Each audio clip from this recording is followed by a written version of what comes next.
खानदेश अधिकारी मित्रमंडळ मिशन जळगाव व ज्ञानदीप महाविद्यालय खेड यांच्या संयुक्त विद्यमाने आयोजित आजच्या या 16व्या झूम मीटिंग मध्ये विद्यार्थ्यांना मार्गदर्शन करण्यासाठी ज्यांना आमंत्रित केलेले आहे त्या माननीय दीपाली कोतवाल मॅडम, गट विकास अधिकारी रावेर, माननीय स्वाती दळवी वाठ मॅडम, प्राध्यापिका पुसद महाविद्यालय व माननीय संदीप पाटील सर, पोलीस निरीक्षक आर्थिक गुन्हे शाखा मुंबई आजच्या या झूम मीटिंगला उपस्थित आहेत. या सर्व मान्यवरांचं मी स्वागत करतो. तसेच आमचे आदरणीय ज्येष्ठ मार्गदर्शक माननीय श्री नरेश चंद्रजी काटोळे हे देखील उपस्थित आहेत. त्यांचं देखील मी स्वागत करतो. वास्तविकातून आवाज येतो ना मॅडम? तर तुमचा आवाज थोडासा लहान येतो, थोडस माईक जवळ घ्या. प्रास्ताविकातून या उपक्रमाबद्दल सांगू इच्छितो की ग्रामीण भागातील विद्यार्थ्यांसाठी काहीतरी करावे या उद्देशाने आरंभ ग्रुप 40गाव, खानदेश अधिकारी मित्रमंडळ मिशन जळगाव व ज्ञानदीप महाविद्यालय खेड गरीब व होतकरू विद्यार्थ्यांना स्पर्धा परीक्षा व करिअर विषयक मार्गदर्शनाद्वारे स्वतःच्या पायावर उभं करण्यासाठी प्रयत्नशील आहे. आणि याचाच एक भाग म्हणून दर रविवारी आम्ही झूम मीटिंग द्वारा स्पर्धा परीक्षेतील दिग्गज अधिकारी व तज्ञ मार्गदर्शकांना आमंत्रित करीत असतो. आज आपल्याला मार्गदर्शन करण्यासाठी जे मान्यवर उपस्थित आहेत त्यांचा मी थोडक्यात परिचय करून देतो. परिचय करून देत असताना मान्यवरांनी आपला व्हिडिओ ऑन करून ठेवावा व ऑर्गनायझर यांनी देखील ऑन द स्क्रीन ठेवावे. सर्वप्रथम मी माननीय दीपाली कोतवाल पाटील यांचा परिचय करून देतो. मॅडम चोपडा तालुक्यातील असून गट विकास अधिकारी म्हणून रावेर येथे कार्यरत आहेत. वडील शिक्षक तराई गृहिणी. त्यांचं प्राथमिक व माध्यमिक शिक्षण कन्या हायस्कूल जळगाव येथे झालं. मराठीतून पदवी व पदव्युत्तर शिक्षण पूर्ण करून राज्यसेवेची परीक्षा उत्तीर्ण होऊन दीपाली मॅडम यांची 2009 मध्ये गट विकास अधिकारी म्हणून निवड झाली. 2011 मध्ये त्यांची फर्स्ट पोस्टिंग बुलढाणा जिल्ह्यात देऊळगाव राजा तालुक्यात झाली. त्यानंतर हिंगोली जिल्ह्यात पाणी पुरवठा व स्वच्छता विभागाच्या डेप्युटी सीओ म्हणून पोस्टिंग झाली. तिथून पुढे बडगावचे गट विकास अधिकारी आणि हल्ली रावेर येथे गट विकास अधिकारी म्हणून मॅडम कार्यरत आहेत. हिंगोलीला असताना पूर्ण जिल्हा हागणदारी मुक्त करण्यासाठी प्रत्येक तालुक्यातील गावागावांमध्ये स्वच्छतेचे उपक्रम त्यांनी जिल्हा स्तरावरील सर्व विभाग प्रमुख यांना एकत्र करून राबविले. बडगावला पूर्ण तालुका हागणदारी मुक्त केला. घरकुलांच्या कामात उत्कृष्ट कामगिरी केल्याबद्दल राज्यपालांच्या हस्ते बडगाव तालुक्याला पुरस्कार प्राप्त झाला होता. ते घेतले. जागेचा प्रश्न मोठ्या प्रमाणावर आहे. घरकुल बांधण्यासाठी लाभार्थ्यांना जागा उपलब्ध करून देणे हे मोठे उद्दिष्ट आहे. मॅडमांनी आतापर्यंत 1000 लोकांना पंडित दीनदयाळ योजना, ग्रामपंचायत गावठाण, सरकारी गावठाण अंतर्गत जागा उपलब्ध करून दिलेल्या आहेत. उर्वरित लाभार्थ्यांना जागा उपलब्ध करून देण्यासाठी त्यांचे प्रयत्न सुरू आहेत. आणि लॉकडाऊनच्या काळात भीती, निराशा आणि नकारात्मक वातावरण असताना सुद्धा त्या सकारात्मक दृष्टीने काम करत आहेत. आजच्या मीटिंगच्या दुसऱ्या प्रमुख अतिथी आहेत माननीय स्वातीताई दळवे वाठ मॅडम. समाज कार्य महाविद्यालय पुसद येथे प्राध्यापिका आहेत. वडील शिक्षक तराई गृहिणी. त्यांचं प्राथमिक व माध्यमिक शिक्षण सवाना तालुका महागाव जिल्हा यवतमाळ येथे झालं. समाज कार्य महाविद्यालय पुसद जिल्हा यवतमाळ येथून MSW मध्ये ग्रॅज्युएशन पूर्ण केलं. सामाजिक कार्य करण्याचा मूळ स्वभाव आणि समाज कार्य या विषयातील पदवी याच्या बळावर नोकरी पलीकडे जाऊन चाकुरी बाहेरची कामं पुसदच्या स्वातीताई करत आहेत. त्यांचेच काम सामाजिक क्षेत्रात करिअर करू पाहणाऱ्या प्रत्येकाला आदर्श ठरेल असं आहे. समाजाभिमुख विविध उपक्रम राबवून त्यांनी यवतमाळ सारख्या दुष्काळग्रस्त जिल्ह्यात चांगले काम केले. त्यांचे वडील शिक्षक होते. सोबत सामाजिक कार्यही केले. गरजू व गरीब विद्यार्थ्यांची शैक्षणिक फी पण भरायचे. कधी वर्गणी गोळा करून विद्यार्थ्यांचा उच्च शिक्षणाचा खर्चही उचलायचे. आणि याचा अनुकरण मॅडमांनी देखील केलेला आहे. त्या स्वतःच्या पगारातून गरजू मुलांना दत्तक घेऊन त्यांच्या शिक्षणाचा खर्च करत आहेत. UPSC MPSCच्या परीक्षेची तयारी करणाऱ्या विद्यार्थ्यांच्या क्लासची फी सुद्धा भरतात. स्वातीताई सध्या स्थलांतरित मजुरांच्या गावात राहत असलेल्या आई वडिलांच्या कोणकोणत्या समस्या आहेत यावर PhD करत आहेत. यानंतर माननीय श्री संदीप पाटील सर, पोलीस निरीक्षक आर्थिक गुन्हे शाखा मुंबई यांच्याविषयी संदीप पाटील सर यांचं मूळ गाव कवठा तालुका धुळे. हे गाव अधिकाऱ्यांचं गाव म्हणून ओळखलं जातं. गाव जरी छोटं असलं तरी या गावातून बरेच विद्यार्थी अधिकारी झालेत. माननीय संदीप पाटील सर हे गाव या गावातून MPSC होणारे पहिले विद्यार्थी. 2018 मध्ये IAS अधिकारी झालेले मयूर सूर्यवंशी सर हे देखील याच गावाचे. संदीप सरांची 2005 मध्ये PSI पदी निवड झाली. पुढे API आणि आता पोलीस निरीक्षक म्हणून ते कार्यरत आहेत. त्यांचं प्राथमिक शिक्षण गावातच झालं. वडील कृषी विभागात नोकरीला तर आई गृहिणी. सरांनी BSc ऍग्री धुळे तर MSc ऍग्री राहुरी विद्यापीठातून केलं. आणि सर अतिशय महत्वाच्या समजणाऱ्या आर्थिक गुन्हे शाखेचे पोलीस निरीक्षक म्हणून मुंबईत सध्या जबाबदारी सांभाळत आहेत. सरांच्या कार्याबद्दल थोडक्यात, नक्षलग्रस्त भागात उल्लेखनीय सेवेबद्दल विशेष सेवा पदक व आंतरिक सेवा पदक त्यांना मिळाले आहे.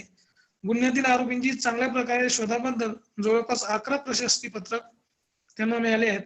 पोलीस दलातील उत्तम कामगिरीबद्दल 80 बक्षिसे त्यांना मिळालेली आहेत. 3 आरोपींचे पुनर्वसन करून चांगल्या मार्गाला त्यांनी आणलेलं आहे. आणि अशा उत्तम सेवेमुळे आजपर्यंत विभागाअंतर्गत कोणतीही कारवाई झालेली नाही. अशा प्रकारे उत्कृष्ट कारकीर्द सरांची आहे. विद्यार्थी मित्रांनो, परिचय करून देत असताना पोलीस भरतीचे विद्यार्थी म्हणून तुम्हाला आर्थिक गुन्ह्याच्या स्वरूपाबद्दल माहिती असायला हवी म्हणून थोडक्यात सांगतो. आर्थिक फसवणुकीचे अनेक प्रकार आपण पाहतो. याबाबत कधी ED, CBI ची नावही ऐकतो. परंतु आर्थिक गुन्हा ही संकल्पना नेमकी काय आहे आणि यात कोणकोणत्या संस्था तपास करतात याविषयी बहुतांश जणांना माहिती नसते. आणि पोलीस म्हणून कर्तव्य बजावत असताना तुम्हाला याची माहिती ठेवावीच लागेल. सरकारी व खासगी संपत्तीचा दुरुपयोग आर्थिक गुन्ह्यांच्या श्रेणीत येतो. आर्थिक गुन्ह्यांचा तपास करणाऱ्या संस्थांमध्ये आर्थिक गुन्हे शाखा, economical offence wing, crime branch, CID, ED आणि CBI इत्यादी संस्थांचा समावेश होतो. CBI central bureau of investigation ही भारताची प्रमुख संस्था आहे. आर्थिक गुन्हे व भ्रष्टाचाराची चौकशी CBI करते. ED म्हणजेच एन्फोर्समेंट डायरेक्टरेट, सक्त वसुली संचालनालय. ज्या आर्थिक गुन्ह्यात परकीय चलन विनिमय कायद्याचे, त्याला आपण FEMA म्हणतो, फॉरेन एक्सचेंज मॉनिटरी ऍक्ट उल्लंघन होते, त्याची चौकशी ED करते. ही एक आर्थिक तपास संघटना असून देशात आर्थिक कायदे लागू करणे व आर्थिक गुन्ह्याला आळा घालण्याचे काम करते. भारत सरकारच्या फायनान्स मिनिस्ट्रीच्या रेव्हेन्यू डिपार्टमेंट अंतर्गत EDचा समावेश होतो. ज्या राज्यात आर्थिक गुन्ह्यांचा तपास करणारी कोणतीही संस्था नसते तेथे पोलीसच अशा प्रकारचा तपास करतात. आणि 1 कोटीहून जास्त रकमेची फसवणूक अथवा हेराफेरीच्या प्रकरणांची चौकशी आर्थिक गुन्हे करत असते. आर्थिक राजधानी असलेल्या मुंबईत आर्थिक घोटाळ्यांची संख्या वाढत असून ते लक्षात घेता मुंबई पोलीस आयुक्तालयात आर्थिक गुन्हे शाखा ही नवीन गृह विभागाने निर्माण केली आहे. आणि या आर्थिक गुन्हे शाखेत अतिशय प्रामाणिकपणे काम करणारे पोलीस निरीक्षक म्हणून संदीप पाटील सर आज आपल्याला पोलीस भरतीविषयी सखोल मार्गदर्शन करणार आहेत. ते आपल्या भागातील विद्यार्थ्यांना चाळीसगाव येथे येऊन पूर्ण दिवसभर फिजिकल सेशन देखील घेण्याची तयारी त्यांनी दाखवली आहे. आणि ते लवकरच एक असं माहितीपूर्ण शिबिर इथे घेणार आहेत. अशा ठिकाणी आपण सरांच्या मार्गदर्शनाखाली मार्गदर्शन घेऊ. संदीप सर त्याबद्दल त्यांच्या मार्गदर्शनातून तुम्हाला सविस्तर सांगणार आहेतच. आजच्या मीटिंगला उपस्थित म्हणून जे मान्यवर आहेत त्यांचे मोलाचं मार्गदर्शन घ्या. त्यांच्या मार्गदर्शनातून खूप सारी प्रेरणा आणि ऊर्जा घेऊन जा व आपापल्या क्षेत्रात यशस्वी होऊन दाखवा. एवढं बोलून मी माझा एक प्रस्ताव संपवतो. माननीय प्रिया भावकर मॅडम यांना विनंती करतो की त्यांनी पुढील कार्यक्रमाचं सूत्रसंचालन करावं.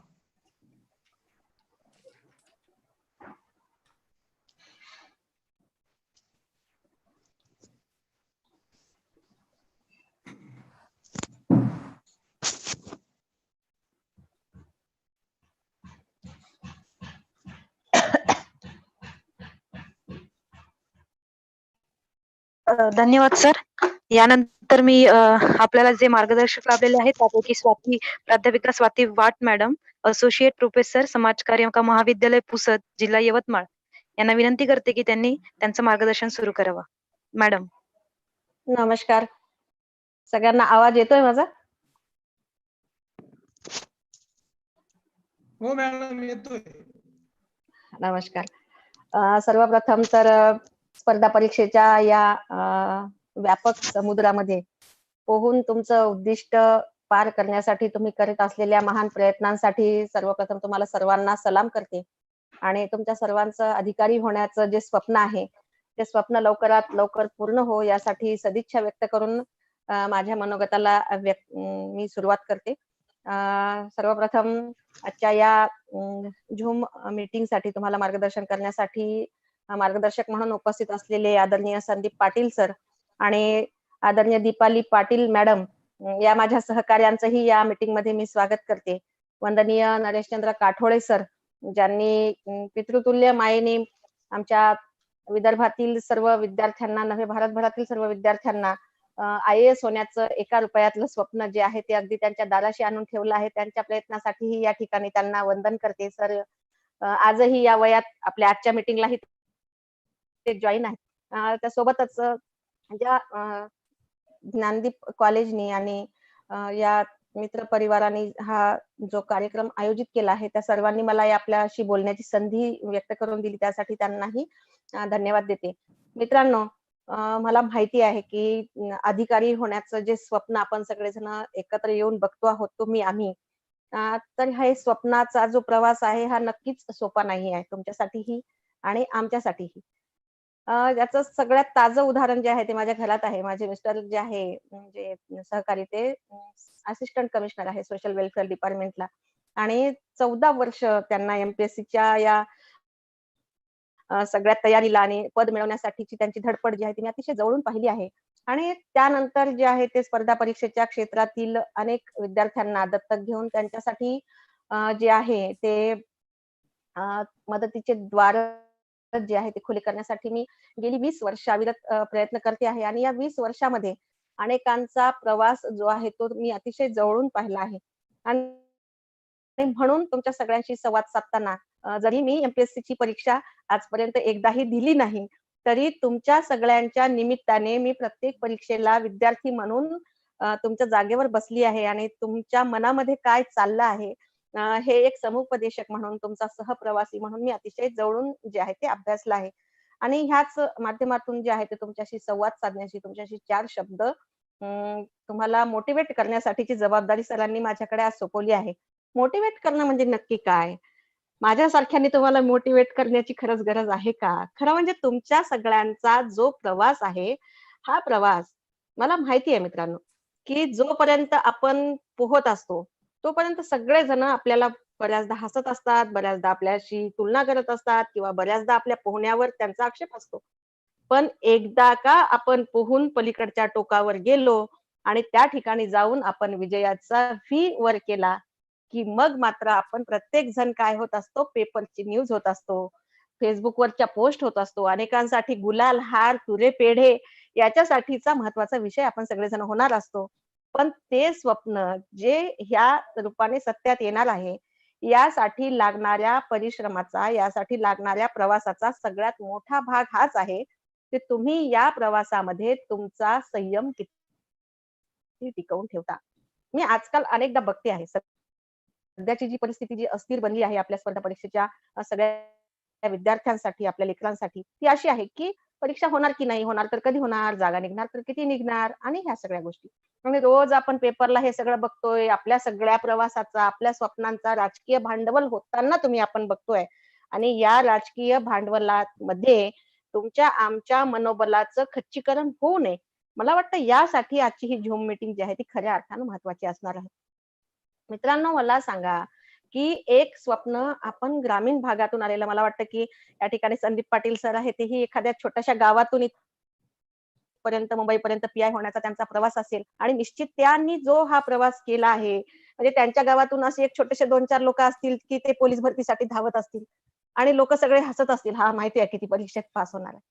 म्हणजे पहिलं तर हे सगळं इथून चालू होते आपल्या सगळ्यांसाठी. हा माहिती आहे ना, तुम्ही किती परीक्षेत पास होणार आहे आणि झाले का मग साहेब, मग तुम्हाला आत्तापासून साहेब म्हणायचं का? ह्या सगळ्या गोष्टी ज्या आहे, ह्या सगळ्या आपल्याला फेस करायला लागतात. दुसरी गोष्ट आहे की आपण आपल्यापैकी बरेच जण आहे हे सर्वसामान्य परिस्थितीतून आले असतात. आपल्या आई-वडिलांनी आपल्याला ग्रॅज्युएशन पर्यंत शिकवलं असतं किंवा PG पर्यंत शिकवलं असतं आणि मग त्यांना असं वाटत असतं की अरे, आता हा पोरगा किंवा ही मुलगी, मला आज माहिती आहे आजच्या मीटिंगला खूप साऱ्या मुली सुद्धा हजर आहे. तर मुलींच्या बाबतीमध्ये तर हे म्हटलं जातं की आता यांचं लग्न करावं, 2च्या 4 हात करून. जी आई-वडिलांची मुख्य जबाबदारी आहे ती मुलींच्या बाबतीमध्ये त्यांना लग्न करून देण्याची आणि मुलांच्या बाबतीमध्ये जी महत्वाची जबाबदारी आहे ती कुठेतरी त्यांना स्वतःच्या पायावर उभं करण्याची. पण ग्रॅज्युएशन झाल्याच्या नंतर ज्या वेळेला आपण स्पर्धा परीक्षेचा मार्ग निवडतो, मग आपल्याला पोलीस व्हायचं असेल किंवा वनसेवेच्या एखाद्या परीक्षेत जायचं असेल, एमपीएससी आपण करणार असतो किंवा युपीएससीच्या परीक्षेला जायचं असेल, तर या सगळ्या प्रवासामध्ये सगळ्यात सुरुवातीला आपल्याला जो फेस करावा लागतो तो हा विरोध. लोकांच्या स्वप्नांचं, म्हणजे आपलं एक स्वप्न तर स्वतःसाठी आहेच, पण आपल्या सोबतीने तुम्ही आजच्या मीटिंगला जितके लोक जॉईन आहे किंवा हे सगळेजण जे युट्यूबला हा व्हिडिओ पाहणार आहेत, तुम्ही अधिकारी व्हावं हे आमचं सगळ्यांचंही स्वप्न आहे. आणि आमच्या स्वप्नांचं हे जे ओझं आहे, हे जेव्हा तुमच्या खांद्यावर यायला लागतं, तेव्हा तुमच्या स्वप्नांची दिशा आणि आमच्या स्वप्नांचं त्यावर पडलेलं ओझं, अशा दुहेरी भारामध्ये कुठेतरी तुमच्यामध्ये ती भावना यावी लागते, की आपण यशस्वी झालो नाही तर काय. मला मुळात ह्या गोष्टी म्हणायच्या आहे, की अनेकांचे प्रवास जेव्हा ह्या सगळ्या ह्याच्यामध्ये मी जवळून अभ्यासले. गेली 23 वर्ष मी समाजकार्य महाविद्यालयात प्राध्यापक आहे आणि समाजकार्य महाविद्यालयामध्ये सगळ्यात महत्त्वाची गोष्ट कुठली असेल तर ते समुपदेशन. आमच्या विद्यार्थ्यांसाठी एक गोष्ट फार सोपी होती इतके दिवस, की सरळ सेवा भरतीने जे आहे ते आमच्या विद्यार्थ्यांसाठीच्या ज्या जागा आहेत त्या जागा भरल्या जायच्या. पण आता आपण बघतो आहे, की गेल्या काही वर्षांमध्ये सातत्याने जी-आर मध्ये वारंवार बदल होत आहे. पात्रता जे आहे, निकष जे आहे ते वारंवार बदलवली जात आहे. आणि या सगळ्या बाबींमुळे जे आहे ते अभ्यास करणाऱ्या विद्यार्थ्यांच्या मनोबलावर या सगळ्यांचा परिणाम होतो. त्या सगळ्यांसाठी काय केलं पाहिजे? मला एक अशी गोष्ट वाटते, की आमची सगळ्यांची ही जबाबदारी आहे. म्हणजे आमची सगळ्यांची म्हणजे संदीप पाटील सर आहे, दीपाली पाटील मॅडम आहे, नरेशचंद्र काठोळे सर आहे किंवा या सगळ्या प्रवासामध्ये मार्गदर्शन करण्यासाठी जे लोक पोहून त्या टोकाला गेले आहे आमच्यासारखे. आम्ही तिथे पोहून गेल्यानंतर जे दीपस्तंभासारखे आम्ही तुमच्यासाठी मार्गदर्शक म्हणून उभे आहोत, आम्ही सगळ्यांनी प्रामुख्याने ही जबाबदारी हातात घेतली पाहिजे, की आमच्या मागून किंवा आमच्या पावलावर पाऊल टाकून जो हे सहप्रवासी या मार्गासाठी निघाले आहे, या खडतर प्रवासाला निघाले आहे. मित्रांनो, मला माहित आहे की हा प्रवास निश्चित सोपा नाही. मी पुण्यासारख्या ठिकाणी महिन्यातून एक वेळेला पुण्याला जाते आणि मी बघते की त्या पुण्याच्या छोट्या छोट्या रूम मध्ये ढेकणांमध्ये राहून तुम्ही जो अभ्यास करता किंवा गावातल्या ठिकाणी माझ्याकडे असे विद्यार्थी आहे अनेकांना, की पोलीस भरतीची तयारी करताना, वन भरतीची तयारी करताना अनेकांना शूज सुद्धा त्यांच्या पायामध्ये नसतात. संध्याकाळच्या वेळेला जेव्हा तापलेल्या डांबरी रस्त्यांवर ही पोरं पोलीस होण्याचं स्वप्न पाहत पळत असतात, तेव्हा कुठेतरी असं वाटतं की नक्की ह्यांच्या स्वप्नांना खरंच दिशा मिळणार आहे का? आणि हा जो का आहे मित्रांनो, मला वाटतं हा का आपणा सर्वांना, तुम्हाला, आम्हाला सगळ्यांना कुठेतरी हा विचार करायला लावतो, की सोडून देऊ का?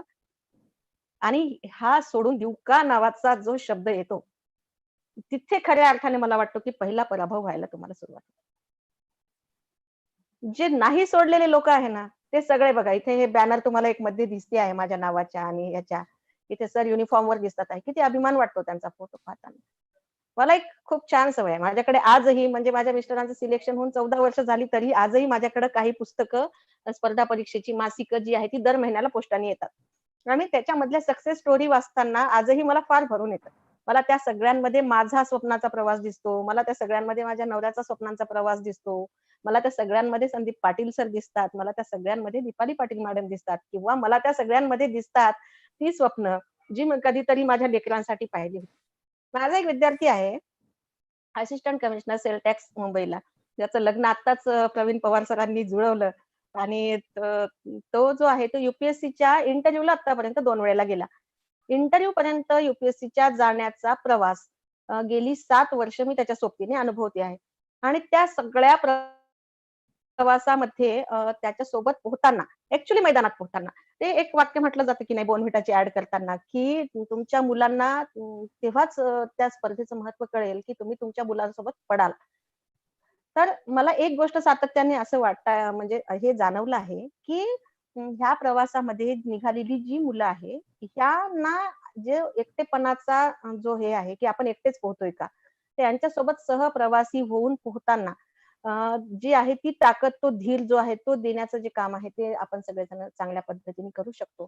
तर अशा सगळ्या लोकांची एक गोष्ट आहे. तर मला एक गोष्ट अशी वाटते, की आमच्या गावांकडे किंवा गावखेड्यातल्या मुलांमध्ये ज्या अपुऱ्या सुविधा आहे, या सगळ्या गोष्टी आहे, याच्यावर मात करत तुम्ही संघर्ष. मला एक गोष्ट सांगा, की सातत्य कुठे आहे? म्हणजे आता होतंय काय माहितीये का, लग्नाचा सीझन चालू झाला. आपल्या सगळ्यांच्या मित्राचे लग्न व्हायला लागले. आपल्या डोक्यात हे आहे पोलीस भरती की लग्न? अशा किती लोकांच्या मनामध्ये प्रश्न आहे. मुलींच्या मनामध्ये पण ह्या सगळ्या गोष्टी येत जातात, की वाढलेल्या वयामध्ये खरंच माझ्याशी कोणी लग्न करेल का? तर मैत्रिणींनो, एक गोष्ट नेहमी लक्षात ठेवा, की अंगावर जेव्हा युनिफॉर्म चढवला जातो अतिशय सन्मानाने असं म्हणा आणि तो चढवताना आपल्या आई-वडिलांचा जो फोटो आपल्या बाजूला काढला जातो आणि तो जेव्हा सोशल मीडियावर आपण पोस्ट करतो ना, मला वाटतं आयुष्यातला सगळ्यात डोळे भरून आणणारा, मन भरून आणणारा प्रसंग तो आहे. आणि म्हणून बाकी सगळे विचार मनामध्ये येत असताना किंवा कुठेतरी या प्रवासामध्ये तुम्हाला खाचखळगे यांनी भरलेल्या या वाटेवरून चालताना किंवा रक्तबंबाळ तुमचे पाय होत असताना किंवा पोहताना या समुद्रामध्ये अनेक समुद्री जीव जे नकारात्मक प्रेरणा तुमच्या सगळ्यांच्या मध्ये निर्माण करतात. अशा अशा लोकांची बिलकुलच कमी नाहीये. म्हणजे असे फार कमी लोक आहे, की मी अधिकारी झालो तर माझ्या गावातले सगळे लोक अधिकारी झाले पाहिजे असं असं वाटणारे पण लोक खूप कमी आहे. आम्ही हे पण खूप सारं अनुभव तुम्ही पण अनुभवत असता. अरे, ते काय सोपं असते का अधिकारी व्हायला? म्हणजे संदीप पाटील सरांनी जर आता तुमच्याशी बोलताना असं वाक्य म्हटलं, की "अरे, मी पोलीस झालो, तुम्ही बिलकुल याच्यात पडू नका, हे खूप कठीण आहे." तर मला माहित आहे, की या मीटिंगला जॉइन झालेल्या अर्ध्या लोकांचं खच्चीकरण आजच होणार आहे. पण जबाबदारी हीच आहे. सरांचं हसू हे सांगताय तुम्हाला, की सर असं तुम्हाला काहीही सांगणार नाही. तर तुम्हाला अशी गोष्ट सांगतील, की हे सगळं झाल्यानंतर जो रुबाब असतो, जी महाराष्ट्र शासनाची गाडी आपल्या पाठीशी असते, मला फार वाटतं माहितीये का? म्हणजे बघा, माझ्या घरचं तुम्हाला माझं स्वतःचं उदाहरण सांगते, की मी असोसिएट प्रोफेसर आहे. आणि माझे मिस्टर जे आहेत ते ज्या डिपार्टमेंटला मी असोसिएट प्रोफेसर आहे, त्याच डिपार्टमेंटला सहाय्यक आयुक्त आहे. बरोबर? आणि पगाराची तुलना जेव्हा आम्ही दोघं जण एकमेकांशी करतो, तर माझा पगार त्यांच्या दुप्पट आहे. पण वाक्य काय आहे, की माझा जो पगार आहे, तो त्यांच्या सहीने निघतो. मी माझ्या ऑफिसमध्ये कुठेतरी एका छोट्याशा टेबलवर त्याच्या मागच्या खुर्चीवर बसलेली असते. पण माझा नवरा अशा ठिकाणच्या ऑफिसमध्ये बसलेला असतो, की ज्यांचं ऑफिस सध्याच्या काळामध्ये कलेक्टर ऑफिसपेक्षाही भव्य आहे. सामाजिक न्याय भवनाच्या बिल्डिंग तुम्ही पाहिल्या असतील. किंवा आणखी काही माझ्या विद्यार्थ्यांना भेटायला मी जेव्हा पोलिस स्टेशनमध्ये जाते आणि ते त्यांच्या ऑफिसमध्ये काम करत असतात आणि आपण त्यांच्या बाजूला बसून त्यांचा प्रवास अभ्यासत असतो. त्यांचे सहकारी, त्यांचे कनिष्ठ जेव्हा त्यांच्या समोर येतात आणि हात असे मागे करून असा कडक सॅल्यूट जेव्हा मारतात, तेव्हा असं वाटतं की यार एक एम-पी-एस-सी द्यायला पाहिजे होती का? कशाला प्राध्यापक झालो? तर ह्या सगळ्या गोष्टी ज्या आहे, ह्या सगळ्या गोष्टी तुम्हाला मोटिव्हेट करण्यासाठी किंवा तुम्हाला स्वप्नात बळ भरण्यासाठी असं म्हणतात ना, की जेव्हा आपण पोहत असतो, तेव्हा कुठेतरी तो लांब लावलेला जो दिवा आहे, तो दीपस्तंभ आहे, तो तुम्हाला प्रेरणा देत असतो. मित्रांनो, ह्या दीपस्तंभाकडे कायम लक्ष ठेवा. हे जे दीपस्तंभ आहे, हे तुम्हाला तुमच्या पंखात बळ भरण्यासाठी, तुमच्या मनातली उमेद कायम ठेवण्यासाठी कायम प्रेरणा देणारे आहे. आणि तुम्ही सगळेजण अधिकारी होऊन महाराष्ट्राची किंवा आपल्या देशातील जनतेची जी सेवा करणार आहात, ती सेवा करण्यासाठी आज खरोखर अधिकाऱ्यांची गरज आहे. आपण पाहतो आहे, की कोरोनासारख्या अतिशय गंभीर परिस्थितीतून आपण आज जातो आहे. आणि या परिस्थितीमध्ये सगळ्यात महत्त्वाची जबाबदारी फ्रंट लाईन योद्ध्यांची जी कोणाची असेल, तर ती या पोलीस बांधवांची, आपल्यासारख्या प्रयत्नातून अधिकारी झालेल्या आपल्या मित्रांची जी आहे, त्यांचीच असणार आहे. आणि म्हणून हे सगळं करण्याची जबाबदारी भविष्यात तुमच्यावर आहे. संकट येतील, पण ती निघूनही जातील. काय जाणार नाही? तुमच्या मनातलं स्वप्न.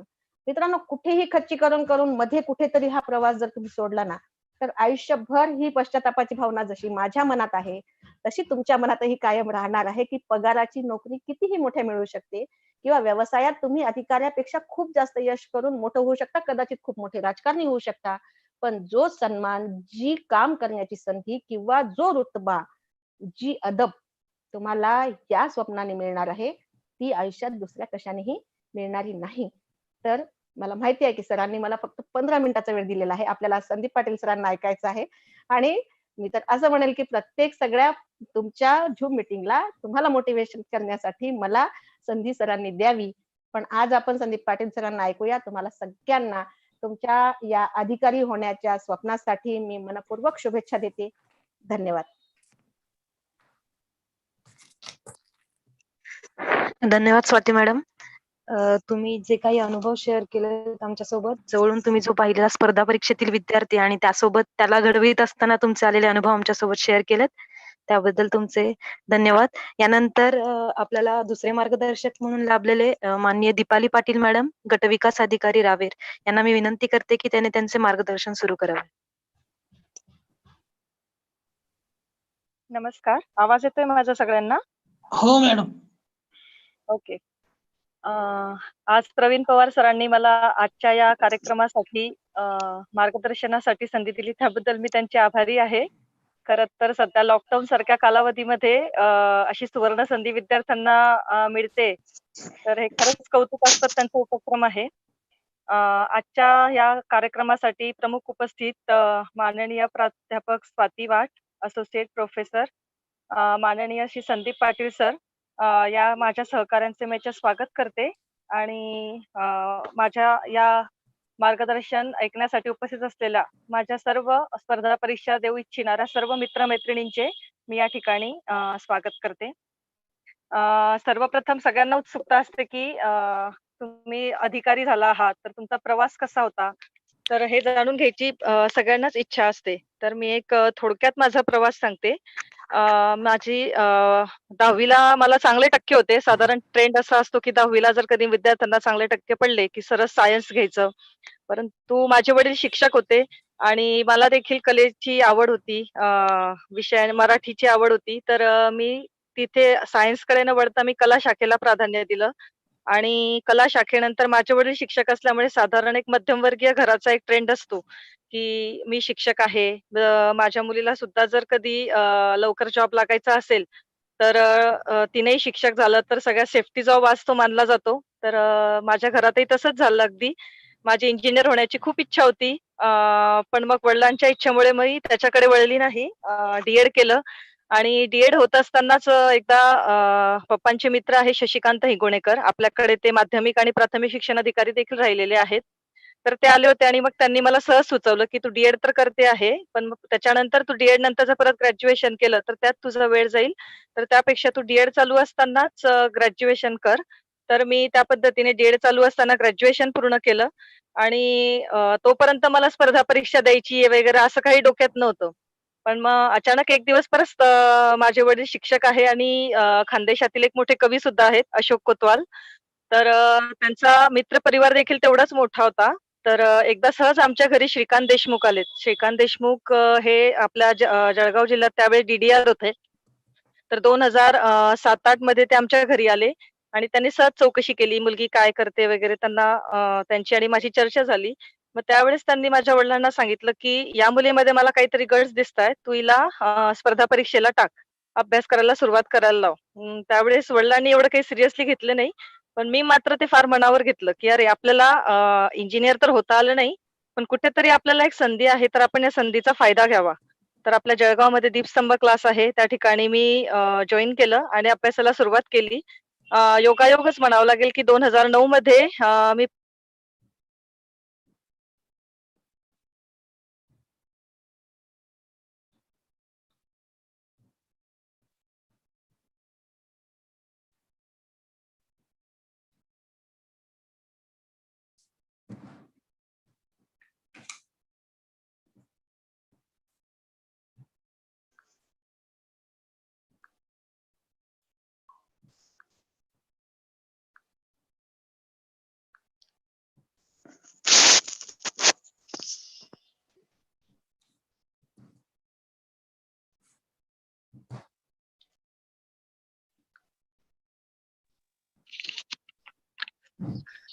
फोन आल्यामुळे जरा कॉल हे झाला होता.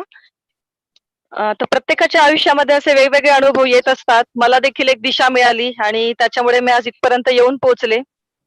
परंतु माझ्या सर्वच विद्यार्थ्यांना आता एक सांगणं आहे. आता आपण बरेचसे लेक्चर आपण आतापर्यंत अटेंड केले असणार आणि त्याच्यामध्ये प्रत्येकानेच तुम्हाला सांगितलं असेल, की परीक्षा देत असताना काय केलं पाहिजे, कशा पद्धतीने सामोरं गेलं पाहिजे. पण मला वाटतं मी तुम्हाला आज या लेक्चरमधून थोडा वेगळा दृष्टिकोन देण्याचा प्रयत्न करते. सुरुवातीला थोडक्यात मला एक सांगावंसं वाटतं, की परीक्षेला सामोरं जाताना खास करून जे नवीन विद्यार्थी आहे, त्यांच्यासाठी मी एक सांगू इच्छिते, की सुरुवातीला परीक्षा ज्यावेळेस तुम्ही तुमच्या डोक्यामध्ये येतं, की मला स्पर्धा परीक्षेचा अभ्यास करायचा आहे. तर त्यावेळेस मला असं वाटतं, की तुम्ही सगळ्यांनी वर्षभराचा प्लॅन आधी तयार करून ठेवला पाहिजे, की मला वर्षभरात काय-काय करायचं आहे, प्री कधी देणार, मेन्सचा अभ्यास कसा करणार आणि साधारण 1 ते 1.5 वर्षाचा कालावधी आपल्याला अभ्यासासाठी लागत असतो. आणि त्यानंतर आपण हेही ठरवलं पाहिजे, की आपले स्ट्रॉंग पॉइंट कोणते, वीक पॉइंट कोणते, आपल्याला सोपे विषय कोणते जातात, अवघड विषय कोणते जातात. तर फोकस ठेवून जर तुम्ही अभ्यास केला तर मला वाटतं निश्चितच तुम्हाला यश या ठिकाणी मिळतं. आणि मला वाटतं की प्री आणि मेन्स हा जो टप्पा आहे हा फार मोठा आहे. कारण आपण एकदा जर प्रीमध्ये फेल झालो, तर परत आपल्या मध्ये 2-2.5 वर्षांचा कालावधी या सगळ्या चक्रासाठी जात असतो. Pre, mains, interview. त्याच्यामुळे मला वाटतं की एकदाच अभ्यास करावा आणि तो सुद्धा तुम्ही जर पूर्ण अगदी मन लावून जर केला, तर नक्कीच मला वाटतं याच्यामध्ये यश तुम्हाला भेटू शकतंय. पण मला अजून एक तुम्हाला दृष्टिकोन द्यावासा वाटतो, की पहिला प्रश्न मुळात तुम्ही ज्यावेळेस स्पर्धा परीक्षेचा अभ्यास करताना सुरुवात करता, त्यावेळेस पहिला प्रश्न तुमच्या मनात हा असला पाहिजे, की मुळात तुम्हाला ही परीक्षा द्यायची आहे का? तर तुम्हाला वाटत असेल की हा प्रश्न का? तर हा प्रश्नच खरोखर आपल्याला यशाकडे किंवा अपयशाकडे घेऊन जाणारा आहे. कारण आयुष्याचं ध्येय जर निश्चित असेल, तर प्रयत्न करण्याला सुद्धा आपल्याला धार येत असते आणि प्रयत्न जर टोकदार असेल, तर यश सुद्धा मिळतंच ही माझी धारणा आहे. आणि स्पर्धा परीक्षेच्या बाबतीत सुद्धा मला वाटतं हे अतिशय तंतोतंत लागू होत असतं. अनेकांना वाटतं की आपल्याला या क्षेत्रात करिअर नाही, मग मी या शाखेत गेलेली आहे, मला नोकरी कधी मिळेल? त्याच्यामुळे मग त्यांचं असं म्हणणं असतं की मला हे जमत नाही, ते जमत नाही. मग काहीच जमत नाही तर स्पर्धा परीक्षा देऊन बघायला काय हरकत आहे? आपले मित्र-मैत्रिणी ओघाने त्याकडे वळलेले असतात. त्याच्यामुळे साहजिकच आपल्या डोक्यात कुठेतरी असतं, की "अरे, माझा हा मित्र होता, हा तर लगेच लागला. मग मलाही अभ्यास करून बघितला पाहिजे." तर सुरुवातीला मला असं वाटतं, की आपण आधी हा प्रश्न डोक्यात घेतला पाहिजे, की तुम्हाला जर खरोखर मनापासून वाटत असेल, की मला खरोखर अभ्यास करायचा आहे, मला स्पर्धा परीक्षा द्यायची आहे, तर आणि तरच तुम्ही या क्षेत्रामध्ये या. अन्यथा आपण काय करत असतो, की एकीकडे इकडे आपले नोकरीचे दुसरे प्रयत्नही चालू असतात किंवा इकडे अभ्यासही चालू असतो. इकडेही नाही, तिकडेही नाही. दोघंही ठिकाणी आपल्याला अपयश येतं आणि आपण सातत्याने त्याच्यामध्ये नैराश्याच्या गर्तेत सापडत जात असतो. तर कुठेतरी मला वाटतं, की विद्यार्थ्यांनी याचा देखील विचार केला पाहिजे, की खरोखर जर तुम्हाला स्पर्धा परीक्षा द्यायची असेल, तरच ते तुम्ही या क्षेत्राचा विचार करा. अन्यथा आपल्याकडे खूप स्कोप आहे. अनेक वेगवेगळे क्षेत्र आहे. पुढे माझ्या ओघवत्या शैलीत तुम्हाला मी ते सांगेलच. त्यानंतर मला असं वाटतं, की विद्यार्थ्यांनी नवीन विद्यार्थ्यांनी खास करून आपल्याला वारंवार सांगितलं जातं, की स्पीड वाढवला पाहिजे, वाचनामध्ये स्पीड असला पाहिजे किंवा मला तयारी करत असताना खास करून असे सल्ले दिले जायचे, की "तुझा तर हा पहिलाच प्रयत्न आहे. आम्ही 4-4, 5-5 वर्षांपासून प्रयत्न करतोय आणि अजून आमचं सिलेक्शन झालं नाही आणि तू पहिल्या प्रयत्नामध्ये अधिकारी होण्याचं स्वप्न बघते." म्हणजे असे नकारात्मक बोलणारे देखील आपल्या आजूबाजूला असतात. परंतु त्याकडे आपल्याला दुर्लक्ष करता आलं पाहिजे. तरच आपण या स्पर्धेत टिकू शकतो. आणि मला अभिमान वाटतो, की मी पहिल्याच प्रयत्नामध्ये अधिकारी झाली. वयाच्या 21व्या वर्षीच मी जॉबला लागली. पण प्रत्येकाच्या बाबतीतच असं होईल असं नाहीये मात्र. त्यामुळे विद्यार्थ्यांनी एकच लक्षात ठेवलं पाहिजे, की अभ्यास करताना आपली स्ट्रॅटेजी क्लिअर असली पाहिजे. तुम्हाला खास करून जलद गतीने वाचन करण्याचा सराव असला पाहिजे. कारण आजकालचं तुम्ही परीक्षेचं स्वरूप पाहिलं तर आमच्या वेळेस त्यावेळेस तरी थेरॉटिकल होती मेन्स, परंतु आता मेन्स सुद्धा सध्या ऑब्जेक्टिव्ह स्वरूपाची झालेली आहे. त्यामुळे सर्व विद्यार्थ्यांना मी हेच सांगेल, की तुम्ही वाचनाचा स्पीड वाढवा. तुम्ही जेवढ्या जलद गतीने वाचन कराल, तेवढं तुम्हाला परीक्षेचे प्रश्न वाचायलाही मदत होईल आणि सोडवायलाही मदत होईल. आणि मला असं वाटतं, की तुम्ही रोज ज्या विषयाचा अभ्यास करतात, नुसता अभ्यास न करता तुम्ही त्या विषयाचा दिवसभर अभ्यास केल्यानंतर संध्याकाळी मला वाटतं त्याच्यासाठी तुम्ही एम-सी-क्यू म्हणजे आपण जे म्हणतो, की त्याच्यामध्ये परीक्षा आपले जे प्रश्न आहेत, ऑब्जेक्टिव्ह स्वरूपाचे जे प्रश्न आहेत, त्याचा देखील सराव केला पाहिजे. आज सकाळी तुम्ही एक विषय घेतला, तर संध्याकाळी तुम्ही किमान 40 ते 50 प्रश्न ऑब्जेक्टिव्ह टाइपचे त्याच्यावरचे सोडवले पाहिजे. म्हणजे काय होतं, की आपला दिवसभराचा अभ्यास आणि ते प्रश्न सोडवल्यामुळे आपोआपच आपल्यामध्ये एक प्रकारचा आत्मविश्वास येत जातो, आत्मविश्वास वाढत जातो. तर आणि अजून एक तुम्हाला सांगू इच्छिते, की आता सध्या Google ने एक छान सुविधा उपलब्ध केलेली आहे. आपण दिवसभर वाचन करत असतो. कदाचित आपल्याला कधी-कधी वाचण्याचाही कंटाळा येतो. तर अशा वेळेस तुम्हाला अजून एक छान पर्याय उपलब्ध झालेला आहे. Google लेन्स म्हणून एक ॲप आहे. तुम्ही ते Play Storeवरनं डाउनलोड करून घेऊ शकता. तर Google लेन्स तुम्ही डाउनलोड केल्यानंतर तुम्हाला जर असं वाटत असेल, की हे 4-5 पेज आहेत आणि मला आता वाचायचा कंटाळा आलेला आहे, तर तुम्ही ते 4-5 पेज आहेत त्याचे तुम्ही स्क्रीनशॉट घ्या आणि त्या Google लेन्समध्ये ओपन केल्यावर टेक्स्ट असा ऑप्शन निवडून तिथे लिसन असा ऑप्शन आहे, म्हणजे ऐकणे. हा ऑप्शन जर तुम्ही निवडला, तर तुम्हाला ते 5ही पेजचं जसं आपण एखादी स्टोरी ऐकत असतो, तर त्या पद्धतीने ती एका लेडीजच्या आवाजात तुम्हाला ते 5ही पेज वाचून दाखवले जातात. म्हणजे होतं काय, की आपल्याला आलेला थोडासा कंटाळा असतो, तो सुद्धा या मार्गाने दूर होण्याचा प्रयत्न केला जाऊ शकतो. तर असे काहीतरी नवीन-नवीन पर्याय आपणही शोधले पाहिजे. अपयशाला बिलकुल घाबरू नका. भीती तुम्हाला जर तुमच्या मनात जर भीती कायम राहत असेल, तर आपण आहे त्या वर्षातच राहतो. आपण पुढे कधीच जाणार नाही. अपयश ही यशाची पहिली पायरी आहे असंच म्हटलं जातं. वेळ आपल्यासाठी थांबत नाही. आपण योग्य वेळेची वाट त्याच्यामुळे न पाहणंच सोयीस्कर आहे. आपण आता या क्षणी काय निर्णय घेतो तेच महत्त्वाचा असतो. आणि यशस्वी होण्यासाठी वय देखील महत्त्वाचं नसतं. आता बरेचसे लोकं आहेत आपल्याकडे खूप सक्सेस स्टोऱ्या आहेत, की 30शी नंतर त्यांनी अभ्यासाला सुरुवात केलेली आहे आणि त्यांनी यश प्राप्त केलेलं आहे.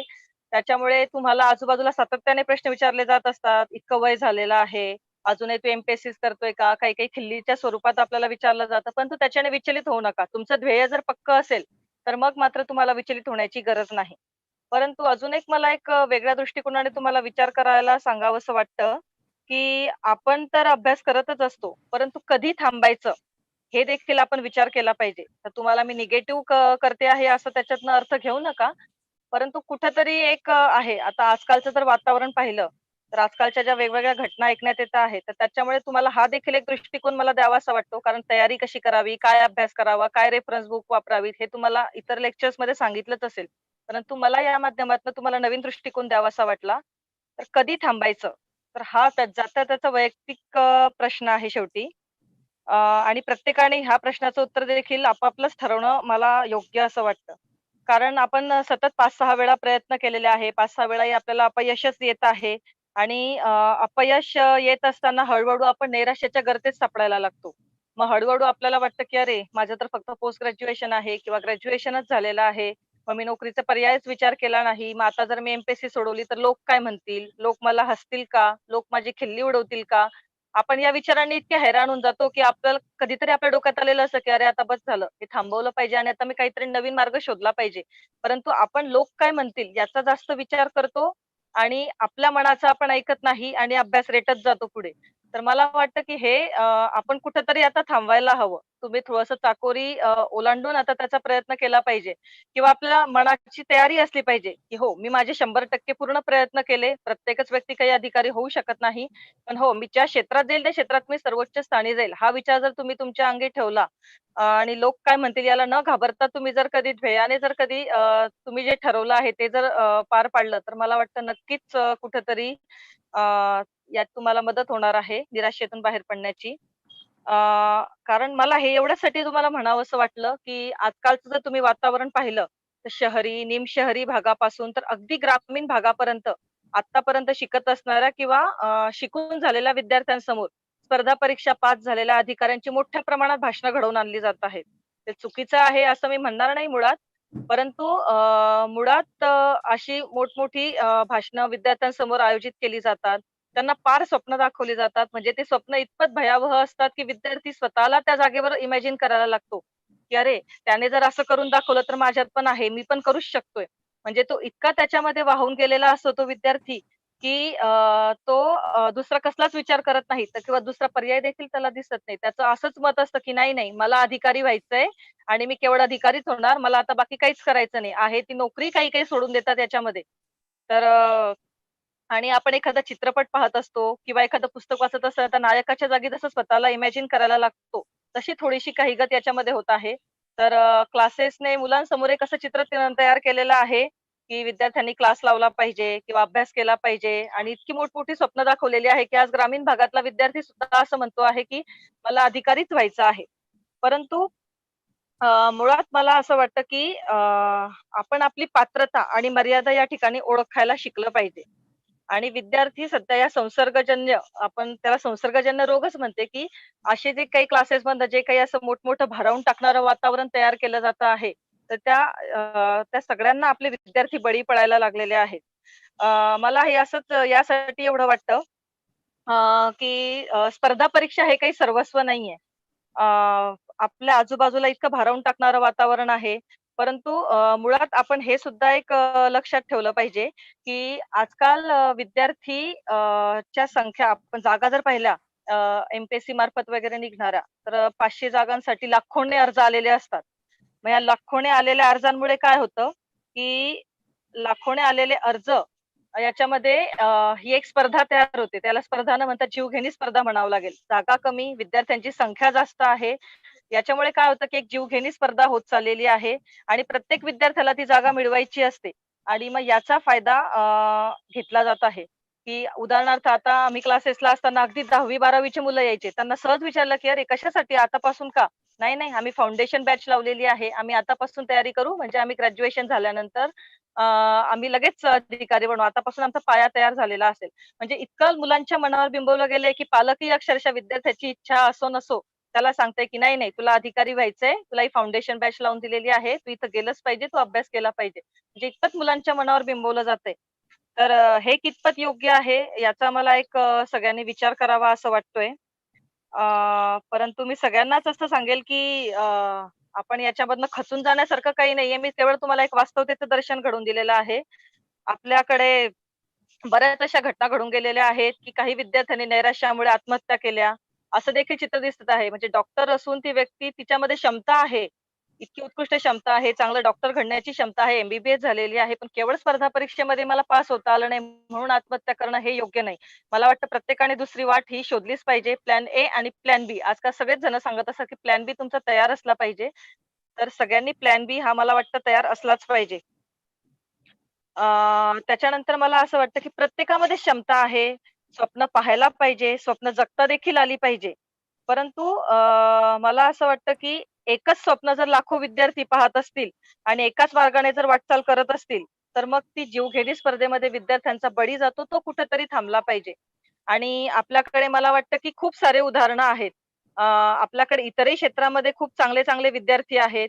उदाहरणार्थ रघुनाथ माशेलकर, जयंत नारळीकर, विजय भटकर आहेत. आपल्या इथे बाबा आमटेंचं इतकं छान कार्य आहे. अभय बंग यांच्यासारखे आहेत, की या लोकांनी त्यांची नोकरीच्या माध्यमातूनच नाही तर समाजसेवेच्या माध्यमातून त्यांनी त्यांचा ठसा उमटवलेला आहे. म्हणजे ही व्यक्ती आपण स्पर्धा परीक्षेत आले नाही म्हणून कुठेही कमी नाहीये. आपल्यापेक्षा यांनी फार उच्च दर्जा प्राप्त केलेला आहे. म्हणजे तुम्हाला माझं थोडक्यात हेच सांगणं आहे, की केवळ स्पर्धा परीक्षा हेच सर्वस्व तुम्ही मानू नका. दुसरा पर्याय देखील आपल्याकडे तयारच असला पाहिजे. उदाहरण तुम्हाला एक छोटंसं द्यावंसं वाटतं, की आपण साहजिक म्हटलं जातं, की मराठी माणसं बिझनेस करायला, व्यवसाय करायला घाबरतात. परंतु तुम्हाला एक उदाहरण देऊ शकते मी. पूर्णब्रह्म नावाची एक संस्था आहे. जसं McDonald's आपल्याला सगळ्यांना माहिती आहे. तसं पूर्णब्रह्म नावाची एक संस्था एका मराठी लेडीजने तयार केलेली आहे. तिचं नाव आहे जयंती कठ्ठाले. उदाहरण तुम्हाला एवढ्यासाठी देते आहे, की की तुम्हाला देखील शून्यातनं विश्व तयार करायचं तर कसं? एक थोडक्यात तुम्हाला कळवते सांगते मी. तर पूर्णब्रह्मच्या यांनी पूर्णब्रह्म ही एक त्यांनी स्थापन केलेलं आहे McDonald's सारखं. तर या इन्फोसिसमध्ये नोकरीला होत्या. पण इन्फोसिसमध्ये नोकरी करत असताना एकदा सहज त्यांचा विमान प्रवासाचा योग आला. ऑस्ट्रेलियातनं त्या भारतात येत होत्या विमान प्रवासातून. पण योगायोगाने चुकून त्यांच्याकडनं व्हेज, नॉन-व्हेज असा काहीच ऑप्शन त्या फॉर्मवर निवडला गेला नाही. त्यामुळे त्यांचा जो 27 तासाचा प्रवास होता, त्या 27 तासांच्या प्रवासात त्यांना केवळ ब्रेड आणि बटर एवढ्यावरच त्यांना त्यांचा प्रवास करावा लागला. त्यावेळेस त्या लेडीजच्या डोक्यात असं आलं, की अरे अ, इतर सगळ्यांचे पदार्थ आपल्याला फ्लाइटमध्ये उपलब्ध होऊ शकतात. मग भारतीय जेवण आपल्याला का फ्लाइटमध्ये उपलब्ध होऊ शकत नाही?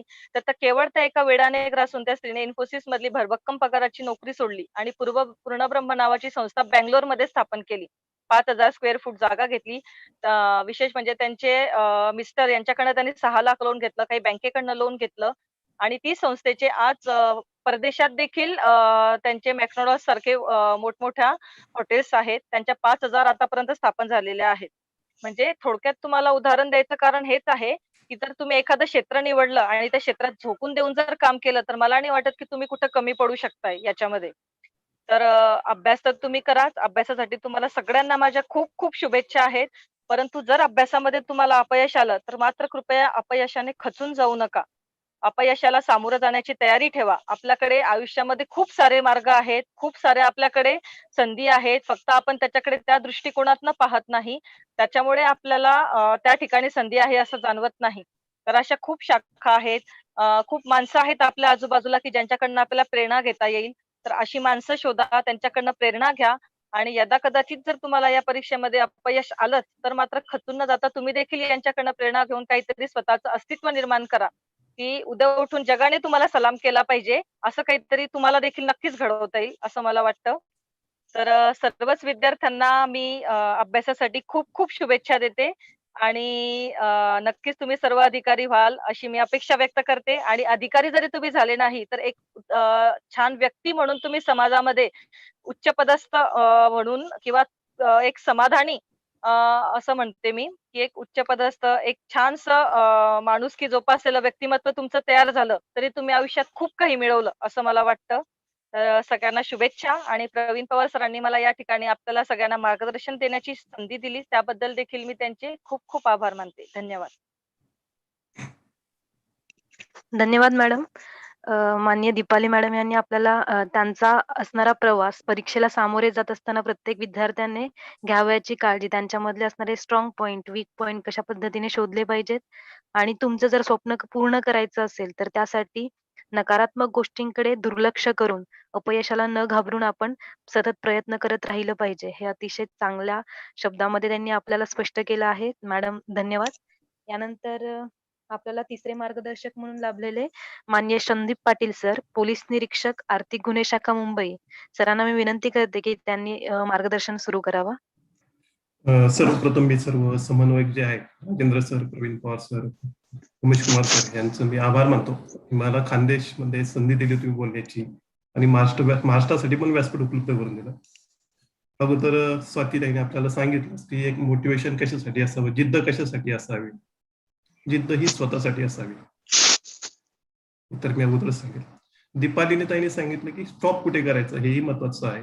वेळ निघून जातं, वय निघून जातं, त्यामुळे स्टॉप कुठे असावा हाही महत्वाचा मुद्दा आहे. मी अभ्यास करताना पण तो लक्षात घेतला होता, नव्हता असं नव्हतं. आमचं तर असंच ठरलं होतं त्यावेळेस की MSc ऍग्री करत असताना की फर्स्ट ऍड लास्ट ऍड, म्हणजे जी पहिली जाहिरात येईल ती माझ्या जीवनातली शेवटची जाहिरात आहे. त्यानंतर मी सरळ सांगायचो की बाबा मला त्यानंतर कंपनी जॉईन करायची आणि त्या कंपनीमधनं मला जिथे सर्वोच्च स्थानी जाता येईल तिथे मी जाईल. पण अभ्यास म्हणा की ज्या पद्धतीने तो अभ्यास केला, गायडन्स मिळालं, पहिली ऍडच शेवटची ऍड झाली, पहिला स्पेस आहे स्टार्टिंगला मिळाला आणि त्याच्यात आम्ही करिअर बनवलं. तर आज जे पोलीस भरतीसाठी जे प्रथम आपण गायडन्स घेत आहोत, तर पोलीस का व्हायचं हा महत्वाचा मुद्दा सगळ्यांनी आपल्याला स्वतःला विचारायचा आहे की मला पोलीस का व्हायचं. या जागी हा जोपर्यंत प्रश्न तुम्ही स्वतःच्या मनाला विचाराल तोपर्यंत तुम्ही पोलीस होऊ शकत नाही. आणि पोलिसाला होण्यासाठी तुम्हाला बौद्धिक कौशल्याचंच पाहिजे, शारीरिक पाहिजे आणि मानसिक पण पाहिजे. ह्या तिन्ही गोष्टी जर तुमच्यात असतील तरच तुम्ही पोलीस बनू शकता. तर प्रत्येकाला माझी विनंती आहे, जे पार्टिसिपेंट आहेत, पोलीस भरतीसाठी प्रयत्न करत आहेत किंवा स्पर्धा परीक्षेसाठी प्रयत्न करत आहेत, बेसिक मनाला पहिले विचारा, मला अधिकारी किंवा पोलीस का व्हायचं आहे. जोपर्यंत तुमच्या मनात हे रुजत नाही तोपर्यंत तुम्ही चांगल्या प्रकारे सुरुवात करू शकत नाही, टार्गेट फिक्स करू शकत नाही आणि पुढे जाऊ शकत नाही. मित्रांनो, जो पोलीस दलाचा ते 15 वर्षांचा अनुभव आहे, सर तुम्ही असं का म्हणताय, तर मी एकच म्हणेल की पोलिसामध्ये मी तर सगळ्यांना सांगितलं की सगळ्यांनी पोलीस बनावं, देशासाठी एकदा तरी पोलीस व्हावं किंवा मिलिटरीमन व्हावं. कारण ह्या युनिफॉर्म सर्व्हिसेसचं एक स्वप्न असतं माणसाचं की युनिफॉर्म सर्व्हिसेसमध्ये काम करताना जी समाजाची आपल्याविषयी जी ओढ असते, बघण्याचा दृष्टिकोन असतो, खूप चेंज असतो. इतर सर्व्हिसेस मध्ये नाहीये का असं जर कोणी म्हटलं तर तसं नाही. पण पोलिसांमध्ये आपण बघतो, पिक्चर पण निघतील तर बघा कोणावर निघतो का असा, पोलिसांवर निघतो, सिंगमवरच निघतो. सिंगम का आवडतो, तो काहीतरी चांगलं काम करतोय म्हणून आपण पाहतो ना. मला असं वाटतं की पोलिसांची प्रतिमा जर तुम्ही चांगलं काम करत असाल तर प्रेम, आपुलकी, मान सन्मान हा पदोपरी तुम्हाला मिळतो. नातेवाईक म्हणा, मित्र म्हणा, तुम्हाला खूप जवळ करतात आणि खूप मान सन्मान देतात. हा माझा वैयक्तिक 15 वर्षांचा अनुभव आहे. एक सेवा करण्याची संधी तुम्हाला प्राप्त होत असते. तुम्ही या पोलीस दलात असं म्हणत नाही की मी फक्त गरिबांना म्हणत नाही, गरीब श्रीमंत जो असेल, आबालवृद्ध असेल, दलित असतील, महिला असेल, कोणी असेल, आपण सगळ्यांना एक सेवा करण्याची संधी आपल्याला प्राप्त होते. एक सरकारी नोकरी तुम्हाला पोलीस खात्यात आल्यावर एक शाश्वती आहे की गॅरंटी आहे की कुठे जाणार नाही. आज तुम्ही कोणत्याही भरतीसाठी जर गेले तर एक सेवक म्हणून पद लागतं आणि 3 वर्षांचा कॉन्ट्रॅक्ट तुमच्याकडे केला जातो, तोपर्यंत तुमचा पगार सुरू. पण पोलीस दलात तुम्ही आल्यानंतर पहिल्या दिवसापासून ट्रेनिंग पासून तुमचा पगार फुल सुरू होऊन जातो. एक लक्षात ठेवा, पोलिसांसाठी क्रायटेरिया फक्त 12वी पास आहे, म्हणजे मिनिमम एज्युकेशनवर तुम्ही पहिली लढाई लढू शकता. एक आव्हानात्मक काम असतं, दररोज वेगवेगळे काम येतात, दररोज नवीन केसेस येतात, दररोज नवीन गोष्टी येतात, म्हणून तुम्हाला नेहमी आवड निर्माण राहते पोलीस खात्यात काम करण्याची. मला 15 वर्षात तर कधी जाणवलं नाही की मला एक दिवस बोर झाला पोलीस खात्यात असं. नवीन दररोज वेगळं काम असतं, दररोज नवीन केस असते, दररोज नवीन व्यक्ती भेटत असतात, त्याच्यामुळे तुमचा जनसंपर्क वाढत असतो. मीडिया जर बघितला तर खास करून मीडिया हा पोलिसांना कव्हरेज करतो, तो बॅड असो का चांगला असो, तुम्ही चांगली कामगिरी करा, तुम्ही मीडियाची आवडते राहतात. म्हणून काही गोष्टी जर पाहिलं तर पोलीस खात्यात खूप छान पद्धतीने तुम्ही काम केलं तर मीडिया तुम्हाला कव्हरेज देत असतो. एक चांगल्या सवयी, चांगलं आचरण, चांगले विचार हे तुम्हाला रोजगार पोलीस खातं खूप चांगलं मदत करत असतं. कायद्याचं ज्ञान तुम्हाला चांगलं प्राप्त होतं. आजच्या जगात कायद्याचं ज्ञान हे तुम्हाला असणं खूपच गरजेचं आहे. ज्याचं कायद्याचं ज्ञान चांगलं आहे तो समाजात पण चांगल्या पद्धतीने गाईड करत असतो आणि लोकांना पण मदत करत असतो. सर्व विभाग जर पाहिले, कोणतेही विभाग बघितला, महसूलला जर कोणती कारवाई करायची असेल किंवा फॉरेस्टला जर कोणती कारवाई असेल तर पोलिसांना केंद्रस्थानी ठेवलं जातं. पोलिसांची मदत घेतल्याशिवाय ती कारवाई करत नाही सहसा. म्हणून पोलीस हे विभाग हा केंद्रस्थानी आहे सर्व विभागांच्या. सगळ्यात शेवटी महत्वाचं नोकरी आहे म्हणून छोकरी आहे. आजच्या जगात जर बघितलं तर सगळं चित्र आपल्याकडे हे दिसतं की नोकरी मिळाल्यानंतर आयुष्यातल्या ज्या ज्या घटना आहेत पुढच्या भविष्यातल्या त्या लवकरात लवकर प्राप्त होतात. पोलीस का व्हायचं हे सगळ्यांचं स्वप्न आहे. त्या स्वप्नासाठी, त्या वर्दीसाठी मी पुढचा टप्पा सुरू करतो. मी शॉर्टकट सांगितलं पोलीस का व्हायचं तुम्ही. पोलिसासाठी आता आपण जो पोलीस भरतीचा जो अभ्यासक्रम बघितलेला आहे किंवा पोलीस होण्यासाठी तुमच्याकडे आवश्यक काय असावं हे जेव्हा आपण बघतो तर तुम्ही 12वी उत्तीर्ण असणं गरजेचं आहे.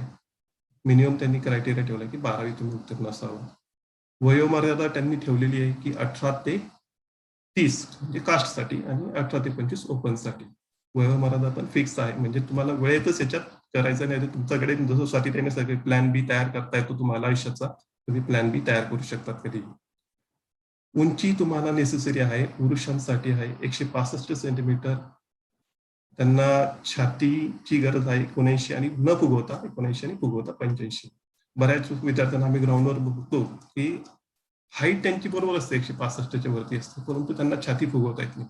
तर छाती कशा पद्धतीने फुगवायची, कशा पद्धतीने श्वास घ्यायचा, विंग्स कसे बाहेर काढायचे एकदा प्रॅक्टिकली तुम्ही ग्राउंडवर करून घ्या. म्हणजे ज्या दिवशी आपण ज्या टेस्टसाठी उभे राहतो त्यावेळी तिथे अडचण येत नाही. महिलांसाठी मिनिमम 155 सेंटीमीटर हाईट असावी, वजन 40 kg असावं. हे मिनिमम क्रायटेरिया फिजिकल पात्रतेसाठी आहे. सगळ्यात पहिला मुद्दा आपण जेव्हा परीक्षेसाठी किंवा पोलीस भरतीसाठी फॉर्म भरतो तर तुमच्याकडे कागदपत्र कोणते असावेत हे पण एक लक्षात ठेवा की आपण आता 12वी पास झालेलो असतो, आपण कोणतेही कागदपत्र काढले नसतात. पोलीस भरतीसाठी काही कागदपत्र आवश्यक असतात. तर पोलीस भरतीचा क्रायटेरिया 12वी उत्तीर्ण आहे.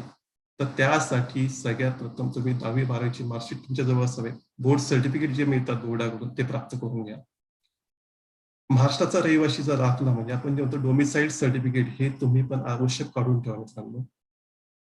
तुम्ही जर एखाद्या विभागात काम करत असाल तर शासकीय व निमशासकीय याच्यात त्याच्यातलं त्या विभागाचं NOC सर्टिफिकेट तुम्ही प्राप्त करून ठेवा.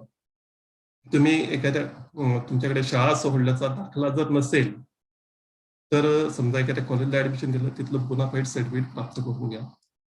तुम्ही जर कास्टमध्ये असाल तर कास्ट सर्टिफिकेट हे आवश्यकच आहे. काही कॅटेगरीना ओबीसी वगैरे त्यांच्यासाठी SC/ST तर नॉन क्रिमिनल सर्टिफिकेटची पण आवश्यकता असते तर नॉन क्रिमिनल सर्टिफिकेट सुद्धा आपण काढून ठेवा. व्हॅलिडिटी सर्टिफिकेट हे ऍक्च्युली आवश्यक नसतं पण पुढे लागत असतं. तुम्हाला जॉईनिंग नंतर 6 महिन्यांचा अवधी दिला जातो त्यामध्ये तुम्हाला validity certificate, caste validity certificate काढावा लागतो. ओपनवाल्यांसाठी व्हॅलिडिटी वगैरे कास्ट सर्टिफिकेटची गरज नाहीये. सध्या भारत सरकारने आधार कार्ड सगळ्यांना कंपल्शन केलेलं आहे. फॉर्म भरताना पण तुम्हाला आधार कार्ड नंबर विचारला जातो आणि तिथे द्यावा लागतो. पॅन कार्ड काढून ठेवल्यास उत्तम आहे. पॅन कार्ड काढण्यासाठी काही जास्त खर्च येते मला वाटतं 200 रुपये पॅन कार्ड आपल्याला काढून ठेवलं होतं. ज्यांनी ड्रायव्हर किंवा चालक पदासाठी ऍप्लिकेशन केलेलं आहे त्यांनी ड्रायव्हिंग लायसन्स सुद्धा काढून ठेवलेलं आहे. हे सुद्धा गरजेचं आहे. तर परत अजून मग कॉम्प्युटरचा आपण एखादा कोर्स केलेला असेल MSc IT सारखा ते सर्टिफिकेट आवश्यक असतं. सध्या नसेल तरी पण त्याची पूर्तता लवकरात लवकर करण्याची तजवीज ठेवा. जॉईनिंग केल्यानंतर सुद्धा तुम्हाला काही अवधी दिला तो बंद लागतो. एक फॉर्म भरताना साधारण कलर फोटो 6 चॉईस करून ठेवा. चांगले कलर फोटो काढून ठेवा. इन्व्हेस्ट केव्हाही लागत असतात त्यावेळेस आपली धावपळ होते ग्राउंडवर. आम्ही बऱ्याच विद्यार्थ्यांना बघतो की त्यांच्याकडे कलर फोटो सापडत नाही, फोटो नसतात, हे नसतात. अशा गोष्टी व्हायला नको. जे विशेष आरक्षण घेतात, काही जे विद्यार्थी विशेष आरक्षण घेतात म्हणजे आपण म्हणतो होमगार्ड, माजी सैनिक, प्रकल्पग्रस्त, भूकंपग्रस्त, खेळाडू यांनी प्रमाणित अधिकाऱ्यांकडून असलेले आवश्यक सर्टिफिकेट हे प्राप्त करून घ्या. इन्व्हेस्ट ग्राउंडला धावपळ होते की आमच्याकडे आम्ही ह्या कोठ्यामध्ये अर्ज केला होता परंतु तिथे आम्हाला ते उपलब्ध होतं. तर कागदपत्र काय लागतात पहिले मी अगोदर सांगितलं. शैक्षणिक पात्रता आपल्याला सांगितलं की 12वी पास आपल्याला लागतं. वयोमर्यादा तुम्हाला 18 ते 30 कारसाठी, 18 ते 25 ओपनसाठी, उंची तुम्हाला 165 नेसेसरीच आहे. महिलांसाठी 155 सेंटीमीटर गरज आहे. कागदपत्रांमध्ये मी बेसिक तुम्हाला सांगितलं. आता मूळ विषयाकडे जाऊ की अभ्यास कसा असावा आपला. अभ्यासासाठी महत्वाचा जर टप्पा बघितला आपण लेखी आणि शारीरिक चाचणी म्हणजे मैदानी चाचणी, ह्या 2 विषयांवर त्यांनी हे कॉन्सन्ट्रेट केलंय गव्हर्नमेंटने सध्या. तर लेखी चाचणीसाठी 100 गुणांचा पेपर आहे. लेखी पेपर म्हणजे ऑब्जेक्टिव्ह टाईप पेपर आहे. त्याच्यात जर पाहिलं तुम्ही तर 90 मिनिटांसाठी तुम्हाला 100 गुण असा तुमचा ऑब्जेक्टिव्ह टाईपचा क्वेश्चन पेपर आहे. लेखीसाठी आपण मी सगळी रूपरेषा लेखी आणि शारीरिक दोघांसाठी आपल्याला बघायचं आहे.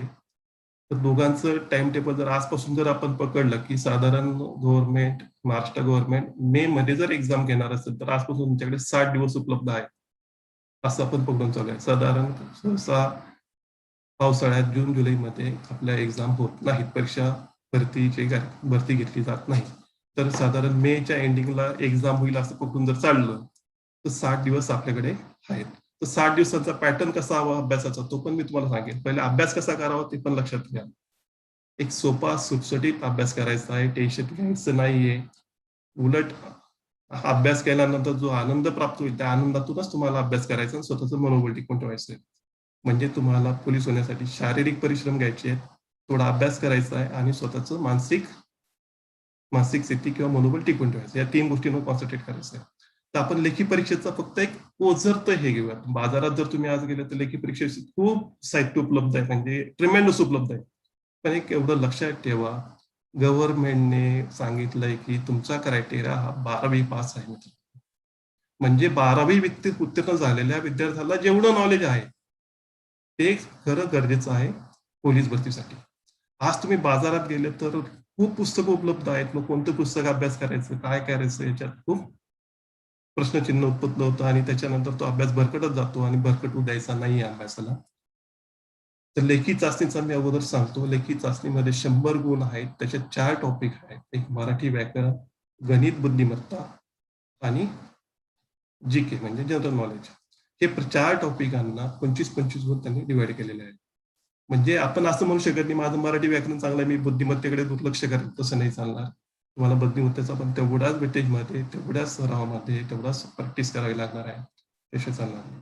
आज जर क्वालिफाईंग मागच्या वर्षांचा जर आपण क्वालिफाईंग थोडा स्टडी केला तर साधारण 100 पैकी ओपनला 85 पर्यंत मार्क आवश्यक असतात असं आपण बघतोय. म्हणजे कॉम्पिटिशन हेवी आहे. त्यासाठी तुमचा अभ्यास हा व्यवस्थित झालेलाच पाहिजे. मी असं कधी म्हणणार नाही की तुमचं मराठी चांगलं म्हणून मी मराठीच पुस्तक वाचत बसलो, अजिबात नाही. तुम्हाला त्याबरोबर जीकेचाही अभ्यास करायचा आहे आणि गणित आणि बुद्धिमत्तेला पण तेवढाच वेळ द्यायचा आहे.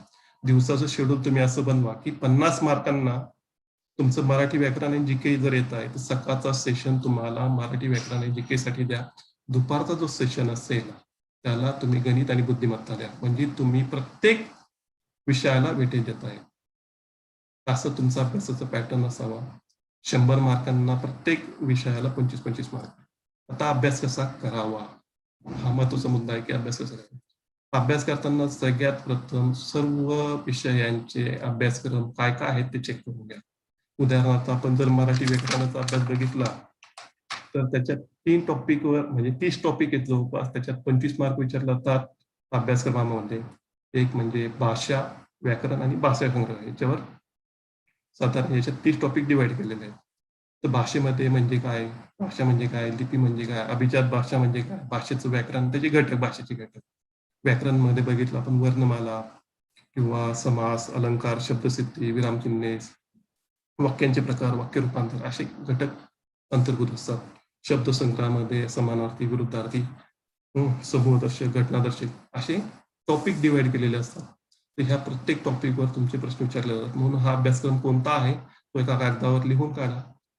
दुसरा टॉपिक दुसऱ्या ह्याच्यात घ्यायचं की मागच्या वर्षाच्या जेवढ्या क्वेश्चन पेपर आणलेले आहेत त्या एकदा चाळून घ्या, त्याची पडताळणी करून घ्या. म्हणजे पहिला अभ्यासक्रम बघायचा आहे, नंतर क्वेश्चन पेपरचं अनालिसिस करायचं आहे की प्रश्न कसे विचारतात, मग अभ्यासाला सुरुवात करायची. मग बाजारात उपलब्ध असलेले मराठी व्याकरणावरचे आपल्याला जर बघितलं आपण बाळासाहेब शिंदे किंवा मोरा वाळंबे, के सागर असे 2-3 पुस्तकांचा आपण जर व्यवस्थित अभ्यास केला तरी आपला अभ्यास कम्प्लीट होऊ शकतो. हा झाला मराठी व्याकरणाचा अभ्यास. गणित बुद्धिमत्तेसाठी पण तुम्हाला तोच पॅटर्न आहे. पहिले अभ्यासक्रम बघून घ्या, कोणता अभ्यास करायचा आहे, कसा करायचा आहे. आणि अभ्यासक्रम लिहून काढा. मी तर सल्ला देईल की सगळ्यांना की लिहून काढा अभ्यासक्रम पहिले. मागच्या आलेल्या क्वेश्चन पेपरचा स्टडी करून घ्या. प्रश्न कसे आलेले आहेत. एकदम सरळ प्रश्न असतात पोलीस भरतीमध्ये. एमपीसीचा पॅटर्न हा वेगळा. एमपीसी मध्ये तुम्हाला 4 ऑप्शन असतात. अ कडे बरोबर, ब बरोबर तसं. एमपीसी मध्ये सरळ क्वेश्चन असतो. गोदावरी नदी कुठे उगम पावते. खाली 4 ऑप्शन असतात, त्याच्यापैकी तुम्हाला एक चॉईस करायचा आहे. म्हणजे एक सरळ अभ्यासाची टेक्निक ठेवा. यश 2 महिन्यांच्याच कालावधीत मिळणार असं पॅटर्न आपल्याला तयार करायचं आहे, असं समजून आपण तयारी करतोय. मी सरळ विषयाला हात घातलेला आहे. मी आता बाकीचं काही सांगत नाही की बाबा का व्हावं, कसं व्हावं. गणित आणि बुद्धिमत्तेसाठी जर तुम्ही बघितलं, पहिलं सिलेबस वाचणार, क्वेश्चन पेपरचा अनालिसिस करणार आणि दररोज सराव करायचा आहे तुम्हाला ह्या गोष्टींचा. गणित बुद्धिमत्तेसाठी मी असं म्हणेल की काही लोक म्हणतील की मी परीक्षेच्या आधी 10 दिवसाचा अभ्यास करतो. तसं नाही. गणित बुद्धिमत्ता तुमचा 50% पेपर कव्हर करतोय. म्हणजे 50 मार्क गणित बुद्धिमत्तेला दिलेत तर तुम्हाला दिवसातला हाफ पार्ट त्याला देणं गरजेचं आहे. आणि गणित बुद्धिमत्तेचे मार्क हे फिक्स असतात. कधीही ते तुम्ही जर चांगल्या प्रकारे सॉल्व्ह केले, कमी वेळात सॉल्व्ह केले, तर तुम्हाला पैकीच्या पैकी मार्क तिथे मिळू शकतात, सहज मिळू शकतात. दुसरं, गणित बुद्धिमत्तेचा अभ्यास करताना पुस्तकं कोणती वाचायची एक लक्षात ठेवा. 12वीचा क्रायटेरिया आपला आहे. त्याच्यासाठी सगळ्यात प्रथम क्रमिक पुस्तकांमधलं गणित जे असेल ते करा. नंतर आपल्याकडे 5वी ते 7वी मध्ये स्कॉलरशिपच्या एक्झाम होतात, त्याची पुस्तकं मिळवा, त्यांच्याकडून अभ्यास करा. नवोदयची एक्झाम होते, त्याच्यासाठी जे पुस्तकं असतात त्याचा पण अभ्यास केला तर उत्तम राहील. ह्या तुमचा जर बेसिक अभ्यास कंप्लीट झाला आणि परत वेळ तुम्हाला मिळाला तर मग जे बाजारात उपलब्ध पुस्तकं आहेत गणितासाठी, कोकिळा प्रकाशनचं आहे एक, पंढरीनाथ राणेंचं पण पुस्तक गणित आणि बुद्धिमत्तेसाठी दोघांसाठी वापरलं जातं. एक दीपस्तंभचं पुस्तक चांगलं आहे, त्यासाठी तुम्ही वापरू शकता. खूप पुस्तकं आहेत, पण एक अगोदर स्ट्रॅटेजी ठरवून घ्या की अभ्यासक्रम कोणता आहे, प्रश्न कोणते येतात आणि मला नेमकं कोणतं वाचायचं आहे. कारण अवधी खूप कमी आहे. समजा मे एंडिंगला जर एक्झाम होत असेल तर मी म्हणतो परीक्षा ओरिएंटेडच अभ्यास करा. विनाकारण इकडचं तिकडचं या मित्राने वेगळं आणलं म्हणून मी परत ते पुस्तक पकडू, हा ठोकळा चांगला म्हणून अजिबात अभ्यास करण्याचा प्रयत्न करू नका. एक ठराविक पुस्तक घ्या, त्यांचा प्रॅक्टिस सराव चांगला करा. तुम्हाला जर एकदा पॅटर्न लक्षात आला परीक्षेचा तर तुम्हाला एक्झाम देणं खूप सोपं असतं. एक लक्षात ठेवा, ही भरती शेवटची भरती. ह्या उद्देशाने उतरायचं असेल तर पहिले अभ्यासक्रम आणि अभ्यासक्रमावर आलेले प्रश्न हे मनात तुम्ही किंवा कागदावर लिहून ठेवून द्या. ही भरती ही शेवटची संधी असं म्हणूनच उतरा. उतरायचं म्हणून उतरायचं, एकदम मित्र चाललाय म्हणून जातोय, अजिबात वेळ खर्च करू नका. ही शेवटची संधी मला आहे आणि त्या ही शेवटच्या संधीचा मी उपयोग करून घेणार आहे, यासाठी अभ्यास करा. तुम्ही जीकेचा जर अभ्यास बघितला, जीकेचा खूप फास्ट सिलेबस आहे. म्हणजे मी PSI STI किंवा राज्यसेवेला जी तयारी करत असतो तोच अभ्यास मी सगळ्या जीकेचा बघतोय. मग सगळ्यांची तारांबळ उडते की काय करायचं, नेमकं कसं करायचं. बेसिकली आपण 12वी पास हा जो क्रायटेरिया ठेवलेला आहे पोलीस भरतीसाठी, तर क्रमिक पुस्तकं जी आहेत 1ली ते 10वी पर्यंतची, त्याच्यात आपण जर बघितलं इतिहास, भूगोल, समाजशास्त्र, राज्यशास्त्र, नंतर नागरिकशास्त्र आणि चालू घडामोडी, पंचायत राज वगैरे चालू घडामोडी. चालू घडामोडीवर 5 ते 6 क्वेश्चन असतात. इतिहास, भूगोल, राज्यघटना, पंचायत राज, विज्ञान आणि बँकिंग याच्यावर 2-2, 3-3 क्वेश्चन असतात. असे 25 मार्कांना आपलं जनरल नॉलेज कव्हर करत असतात ते साधारणपणे. चालू घडामोडींवर आता तुम्हाला जर मी सांगितलं पेपर रिडिंग करा तर पेपर रिडिंगला जवळ 2 ते 3 तास लागतील. आपल्याकडे एवढा वेळ नाही सध्या, कारण आपल्याला सकाळी फिजिकलसाठी पण वेळ द्यायचा आहे, जीकेचा पण पूर्ण अभ्यास करायचा आहे, नंतर मराठी आणि जीकेला वेळ द्यायचा आणि बुद्धिमत्तेला वेळ द्यायचा. पेपर रिडिंग मध्ये आता वेळ न घालवता बाजारात जे 2 चांगले पुस्तक उपलब्ध असेल, कोणतीही 2 चांगले पुस्तक उपलब्ध करून घ्या. काही अकॅडमीची पुस्तकं जीकेवर खूप चांगली उपलब्ध असतात, ते सरळ वाचन काढून झाले तरी चालेल. कोणतीही 2 पुस्तकं घ्या, म्हणजे तुमचं नॉलेज बऱ्यापैकी त्याच्यात कव्हर होऊन जाईल. इतिहासासाठी जर पाहिलं तर 4थीचं जे पुस्तक आहे आपलं, खास करून मागचं क्वेश्चन पेपरचं मी जेव्हा अनालिसिस केलं होतं तर 4थीचं इतिहासाचं पुस्तकावर बरेचसे क्वेश्चन विचारले जातात, 3-4 क्वेश्चन विचारले जातात, तर ते पण प्रेफर करायला लवकरात लवकर वाचायला काही हरकत नाही. भूगोल, राज्यघटना, पंचायत राज, चालू घडामोडी, विज्ञान आणि बँकिंग याच्यासाठी जर तुम्ही जर अभ्यास केला तर एक ठोकळा किंवा एखादा ठोकळ्याचा अभ्यास करू शकता. जसं एकनाथ पाटलांचा ठोकळा त्यावेळेस आपल्याकडे प्रसिद्ध होता, तात्यांचा ठोकळा म्हणून तुमच्याकडे प्रसिद्ध असेल कदाचित, तर ते पहिले क्रमिक पुस्तकं, जीकेचा अभ्यास करताना एक लक्षात ठेवा, पहिले क्रमिक पुस्तक वाचून काढा. क्रमिक पुस्तकांमधलं नॉलेज हे बऱ्यापैकी सगळे पेपर सेटर वापर करत असतात. नंतर मग तो अभ्यास झाला, त्यानंतर तुम्हाला एखादा ठोकळा किंवा जो आपण म्हणतो की एखादा दीपस्तंभ, तात्यांचा ठोकळा किंवा विद्याभारती जनरल नॉलेजचं एखादं पुस्तक वाचायला काही हरकत नाहीये. मी तुम्हाला परीक्षा ओरिएंटेडच सगळ्या गोष्टी सांगतोय, बाकीच्या इकडे भरपूर देत नाहीये. दिवसाचा प्लॅन कसा असावा, 2 महिन्यांचा प्लॅन कसा असावा आणि त्याच्यात आपलं मनोबल कसं टिकवायचं, हा शेवटचा पॉईंट मी तुमचा शॉर्टकट मध्ये कव्हर करणार आहे. परीक्षा आता आपली तुमची ह्या 4 पॉईंट्सवर होते. लेखी परीक्षा, मराठी व्याकरण, बुद्धिमत्ता, गणित आणि जीके. हे 4 पॉईंट्स तुम्हाला कव्हर करायचे आहेत. पोलीस भरतीची शारीरिक चाचणीकडे आपण आता सध्या जाऊया. शारीरिक चाचणीसाठी सध्या त्यांनी 2च क्रायटेरिया ठेवले, एक धावणे आणि गोळाफेक. एक पुरुषांसाठी 1600 मीटर, 100 मीटर आणि गोळाफेक. ह्या सगळ्या गोष्टी तुम्हाला कव्हर करायच्या आहेत. महिलांसाठी पण बऱ्यापैकी सेफ आहे, धावणे आणि गोळाफेकच आहे. तर आज जर तुम्ही पहिले जर परीक्षेचं सेट जर पाहिला तर पहिले लेखी परीक्षा तुमची कंडक्ट होणार नाही. म्हणजे तुम्ही लेखी परीक्षेवर अगोदर जोर दिला पाहिजे. लेखी परीक्षेमध्ये तुम्ही क्वालिफाईड झाला तर तुम्ही फिजिकलसाठी देणार आहे. पण फिजिकलचं मग मी आता असं काही मुलं विचारतील, सर मी फिजिकलचं नंतर करू का, आता मी फक्त लेखी परीक्षा तयारी करतो. फिजिकल ही प्रत्येक दिवसागणिक ही वाढत असते मित्रांनो. अचानक फिजिकल सुरू केली ती होत नाही. म्हणून तुम्ही आतापासून थोडा फिजिकलला वेळ देणं सुरू करा. साधारण 1 ते 1.25 ते 1.5 तास दररोज फिजिकलची प्रॅक्टिस चालू ठेवा. तर त्याबरोबरच तुम्हाला लेखी परीक्षेचा दिवसभर अभ्यास करायचा आहे. म्हणजे आज जर बघितलं, तुम्ही 2 महिन्यापासून 2 महिने जर अभ्यास केला याचा शारीरिक चाचणीचा आणि नंतर जेव्हा लेखी परीक्षा तुम्ही क्वालिफाईड व्हाल तर तुम्हाला पिकअप मिळायला खूप लवकर हे होईल. अचानक शारीरिक चाचणीचा अभ्यास सुरू होत नाही. की समजा 1 महिन्याचं टार्गेट दिलं, एकच लेखी परीक्षांना साधारण 1.5 ते 2 महिन्यांचं अंतर राहिलं आणि डायरेक्ट शारीरिक चाचणी सुरुवात केली तर त्यावेळेस अडचणी येऊ शकतात, अडचणी येतात. आम्ही सुद्धा PSIचा अभ्यास करताना साधारण 3 ते 4 महिन्यांचा आम्ही शारीरिक चाचणीचा अभ्यास केलेला होता. धावण्यासाठी सध्या तुम्हाला काय करायचं आहे, एक सोप्या गोष्टी एक लक्षात ठेवा. सगळ्यात पहिला मुद्दा, लेखी परीक्षेचा तुमचा अभ्यास आहे तर कोणतीही इंजुरी होणार नाही असं कोणतंही वेळेवाकलं काम करायचं नाही. म्हणजे एक्स्ट्रा एनर्जी खर्च होईल असं कोणतंही काम करायचं नाही. एक धावण्यासाठी काळजी घेताना सध्या एक काही गोष्टी एक लक्षात ठेवा. आपण अनावधानाने किंवा आपल्याकडे लक्षात येत नाही की आपण ह्या चुका करतोय. माझा आवाज येतोय का सगळ्यांना? हॅलो होस्ट, हा सर येतोय. येतोय ना? ओके, ठीक आहे. पळताना काही गोष्टींची काळजी घ्यायची मित्रांनो. काही गोष्टी आपण लक्षात घेत नाही आणि अचानक काही वेळेस आम्ही पाहिलेलं आहे की पैशाचं पळताना काळजी घेतली आणि ऍक्सिडेंट वगैरे झाला तर पूर्ण आयुष्यासाठीचं नुकसान होऊन जातं. असं झालेलं आहे. माझ्या मित्रांचंही नुकसान झालेलं होतं त्या काळात. त्यामुळे आम्ही ज्या अनुभवातून सांगतो हे सगळे आम्ही अनुभवलेले आहेत, पाहिलेलं आहे. तर काय काय होतं तर सध्या पळताना काळजी घ्या की चांगले बूट वापरा, आरामदायी बूट वापरा. कोणते असं म्हणणार मी की हा ब्रँड वापरतो, जो पायाला सुटेबल असेल तो बूट वापरा.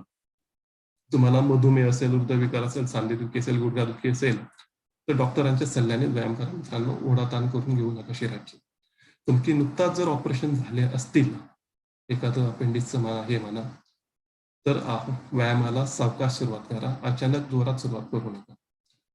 तुम्हाला गुडघेदुखी, सांधेदुखी किंवा याचा काही प्रॉब्लेम असेल तर आराम केल्यानंतर पूर्ण आराम दिल्यानंतर व्यायामाला सुरुवात करा. वॉर्मअप केल्याशिवाय सकाळी कोणत्याही रनिंगला सुरुवात बिलकुल करू नका. मसल्स आपले सकाळी थोडे आरामी हे असतात, त्यांना वॉर्मअप दिल्याशिवाय रनिंगला सुरुवात करू नका. रनिंग पूर्वी भरपूर पाणी प्या. दिवसभरात भरपूर पाण्याचं सेवन करा, हे खूप गरजेचं आहे. रनिंग करताना सर्वप्रथम तुमचं श्वासावर नियंत्रण खूप गरजेचं आहे. श्वासावर नियंत्रण केल्याशिवाय तुम्ही रनिंग चांगल्या पद्धतीने करू शकत नाही, एवढं एक लक्षात ठेवा. कपडे कोणते वापरायचे? सहसा कॉटनचे कपडे रनिंग करताना वापरले तर खूप चांगले. बाकीचे कपडे आपण जे वापरतो टेरिकॉट किंवा तर हे हीट जास्त तयार होत असते आणि परिणामी आपलं शरीरातलं पाणी कमी होण्यास जास्त मदत होत असते. त्याच्यामुळे आपल्याला त्रास होतो. सहसा कॉटनचे कपडे वापरा. प्रॅक्टिस करताना रहदारीचा रस्ता वापरू नका. ऍक्सिडेंटचं वाढतं, त्याच्यामुळे आपल्याला इंजुरी होण्याचे चान्सेस असतात. प्रॅक्टिस करताना रहदारीच्या रस्त्यांवर करू नका. ओबडधोबड किंवा खडका रस्ता असेल, डोंगरदऱ्यांमध्ये रनिंगची प्रॅक्टिस करू नका. पायाला इंजुरी होण्याचे चान्सेस असतात. रात्री झोपण्यापूर्वी साधारण पायांना मसाज करा. एक आपल्याकडे खोबरेल तेल असतं कोकोनटचं किंवा कोणत्याही ब्रँडचं, तर रात्री झोपताना पायांना मसाज केल्यानंतर तुम्हाला चांगल्या प्रकारे आराम मिळतो त्या मसाज आणि दुसऱ्या दिवशी परत आपल्याला चांगल्या प्रकारे रनिंग करताना मदत मिळत असते. जर जास्त तापमान असेल खूप दिवसा तर प्रॅक्टिस करू नका सध्या. स्टार्टिंगला मी म्हणतोय किंवा स्टार्टिंग जर तुम्ही केलेली आहे तर जास्त तापमानात प्रॅक्टिस करू नका. पहिले सकाळी करा, मग हळूहळू दुपारी 10 वाजता करा, 12 वाजता करा, 1 वाजता करा. ते पण का सांगेल, प्रॅक्टिस तुमची अनइव्हन का पाहिजे ते पण शेवटी मुद्दा घेणार आहे मी. कारण आपली परीक्षा तुमचं सहसा होतं कसं की तुम्ही प्रॅक्टिस करतात सकाळी किंवा संध्याकाळी आणि तुमची परीक्षा असते, सुरुवात होते 10 वाजता किंवा 8-9 वाजता आणि तुमचा नंबर येतो रनिंगसाठी तो साधारण 12 ते 2च्या दरम्यान आणि तुम्ही प्रॅक्टिस कधीही केलेली नसते 12 ते 2च्या दरम्यान. म्हणजे सकाळची कंडिशन, हीटची कंडिशन, टेम्परेचरची कंडिशन, दुपारची कंडिशन याच्यात खूप ट्रिमेंडस फरक असतो.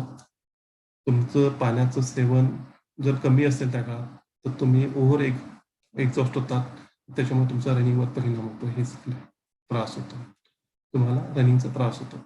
मग तुमची प्रॅक्टिस ही मी म्हणेल की सकाळ, दुपार आणि संध्याकाळ या तिन्ही टायमिंगला असावी. म्हणजे परीक्षा कोणत्याही कालावधीत झाली किंवा रनिंग कोणत्याही कालावधीत झालं तुम्हाला अडचण येऊ शकणार नाही. प्रॅक्टिस करताना ह्या गोष्टी खास करून लक्षात ठेवा. आम्ही बऱ्याच वेळेस ग्राउंडला बघतो की पोरंनी कधी ग्लुकॉन डी घेतलेलं नसतं प्रॅक्टिस करताना आणि अचानक त्या दिवशी एक्स्ट्रा एनर्जी मिळावी म्हणून ते ग्लुकॉन डी घेतात, त्याच्यामुळे त्यांना व्हॉमिटिंग सारखे प्रकार होतात आणि परीक्षेला ते मुकतात. तर तसं न होण्यासाठी ग्लुकॉन डी किंवा एनर्जी ड्रिंक जे तुम्ही घेत असता ते सहसा प्रॅक्टिस करतानाही घ्या आणि म्हणजे जेणेकरून त्याचे डिसएडव्हान्टेजेस जे आहेत ते पण तुम्हाला लक्षात येतील. त्याच्यावर तुम्हाला ओव्हरकम करायला चान्स मिळेल. म्हणजे एनर्जी ड्रिंक कसे घ्यावेत, काय घ्यावेत त्याची प्रॅक्टिस तुम्ही अगोदरच प्रॅक्टिस करताना करून घ्या. ऐन वेळेस परीक्षेच्या वेळेस ट्राय करू नका. परीक्षेच्या वेळेस ज्या तुम्ही सर्वात ज्या गोष्टी केलेल्या त्याच गोष्टी करायच्या असतात, एवढं लक्षात ठेवा. प्रॅक्टिस करताना मोबाईल आणि हेडफोनचा बिलकुल वापर करू नका मित्रांनो, बाजूला ठेवून द्या. त्याच्यामुळे आपलं कॉन्सन्ट्रेशन लूज होतं, आपला पाय थोडासा तिरकस पडला, मसलचे प्रॉब्लेम सुरू होतात, लिगामेंटचे प्रॉब्लेम सुरू होतात. लिगामेंटचा प्रॉब्लेम सुरू झाल्यानंतर तो कव्हर करायला खूप त्रास पडतो. माझ्याबरोबर जे प्रॅक्टिस करायचे त्यांचे लिगामेंटचे प्रॉब्लेम आम्हाला अगोदर माहित होतं की फिजिओथेरपिस्टनं सॉल्व्ह करून करून झालेच नाही. शेवटी त्यांना पेसा ह्या परीक्षेला मुकावंच लागलं होतं. जर स्नायूदुखीचा त्रास सुरू झाला तर वैद्यकीय सल्ल्यानेच तुम्ही प्रॅक्टिस सुरू करा. म्हणजे ही तुम्हाला सध्या रनिंग करताना घ्यावयाची काळजी आहे. ह्या गोष्टींचा, सर्व गोष्टींचा विचार करूनच तुम्ही रनिंग सुरुवात करा. जेणेकरून इंजुरी होणार नाही याची एवढी काळजी घ्या. कारण की आपला लेखी पेपर अगोदर आहे, नंतर मग आपली फिजिकल आहे. तर लेखी परीक्षेवर आपल्याला पहिले कॉन्सन्ट्रेट करणं गरजेचं आहे. म्हणून प्रॅक्टिस करताना शारीरिक इजा होणार नाही असं कोणत्याही करू नका. आता आपण म्हणतो की सर परीक्षेच्या दिवशी आम्ही काय काळजी घ्यावी, तर महत्वाचे मुद्दे जे आम्ही ग्राउंडला अभ्यास करतो किंवा आपण ग्राउंडला बघतो की मुलांचे कोणत्या पद्धतीने काय होतात, कशामुळे त्यांना कमी मार्क्स मिळतात. काही मुलं खूप चांगल्या पद्धतीने प्रॅक्टिस करून आलेले असतात, आपण ग्राउंडला कमी एफर्ट्स ग्राउंडला त्या दिवशी नेमकं काय होतं त्यांना कमी मार्क्स मिळतात. हे आम्ही 2-3 मी भरती पाहिलेल्या आहेत, स्वतः ते प्रेझेंट होतो परीक्षण अधिकारी म्हणून. तर काही गोष्टी माझ्या निदर्शनास आल्या होत्या, त्या छोट्या सांगतो तुम्हाला की रनिंगच्या घेताना तुम्हाला परीक्षे दिवशी काय करायचं. तर सगळ्यात प्रथम येताना परीक्षेच्या दिवशी ग्राउंडला येताना चांगला थोडा नाश्ता करून या. फक्त ज्या नाश्त्यामुळे ऍसिडिटी, अपचन होणार नाही याची काळजी घ्या. जो फुलफिल नाश्ता असेल तुमचा, इडली सांबर वगैरे असं काही नाश्ता केला तर उत्तम. एक एनर्जी ड्रिंक बरं का. नंतर मेडिकलसाठी लागणार, आपण म्हणतो ना की बाबा जर इंजुरी झाली तर जर काही लागलं स्प्रे वगैरे किंवा मसल्स एखादा हे झाला तर स्प्रे वगैरे बाजारात उपलब्ध असेल, एखादा स्प्रे स्वतःजवळ ठेवा. ग्लुकॉन डीचं पाकिट ठेवा, पाण्याच्या बॉटल ठेवा आणि एक ड्रायफ्रुट्समध्ये ठेवले तर काही हरकत नाही आणि बिस्किट चांगल्या प्रकारे ठेवले तर उत्तम राहील. अशा गोष्टी तुमच्याजवळ असाव्यात. एक चांगले बॅग राहू द्या सोबत सगळ्या गोष्टी ठेवताना. रनिंगचा ट्रॅक आपण जेव्हा सुरू होतो, जर बघितलं रनिंग करताना जर पाहिलं तर 1600 मीटरला 30 मार्क आहेत, 100 मीटरला 10 मार्क, म्हणजे 40 मार्क तुमचा रनिंग हा इव्हेंट कव्हर करणार आहे. पण रनिंगवर मेजर कॉन्सन्ट्रेशन आहे, म्हणजे 50 पैकी 40 मार्क तुमचे हे फक्त रनिंगवर आहेत.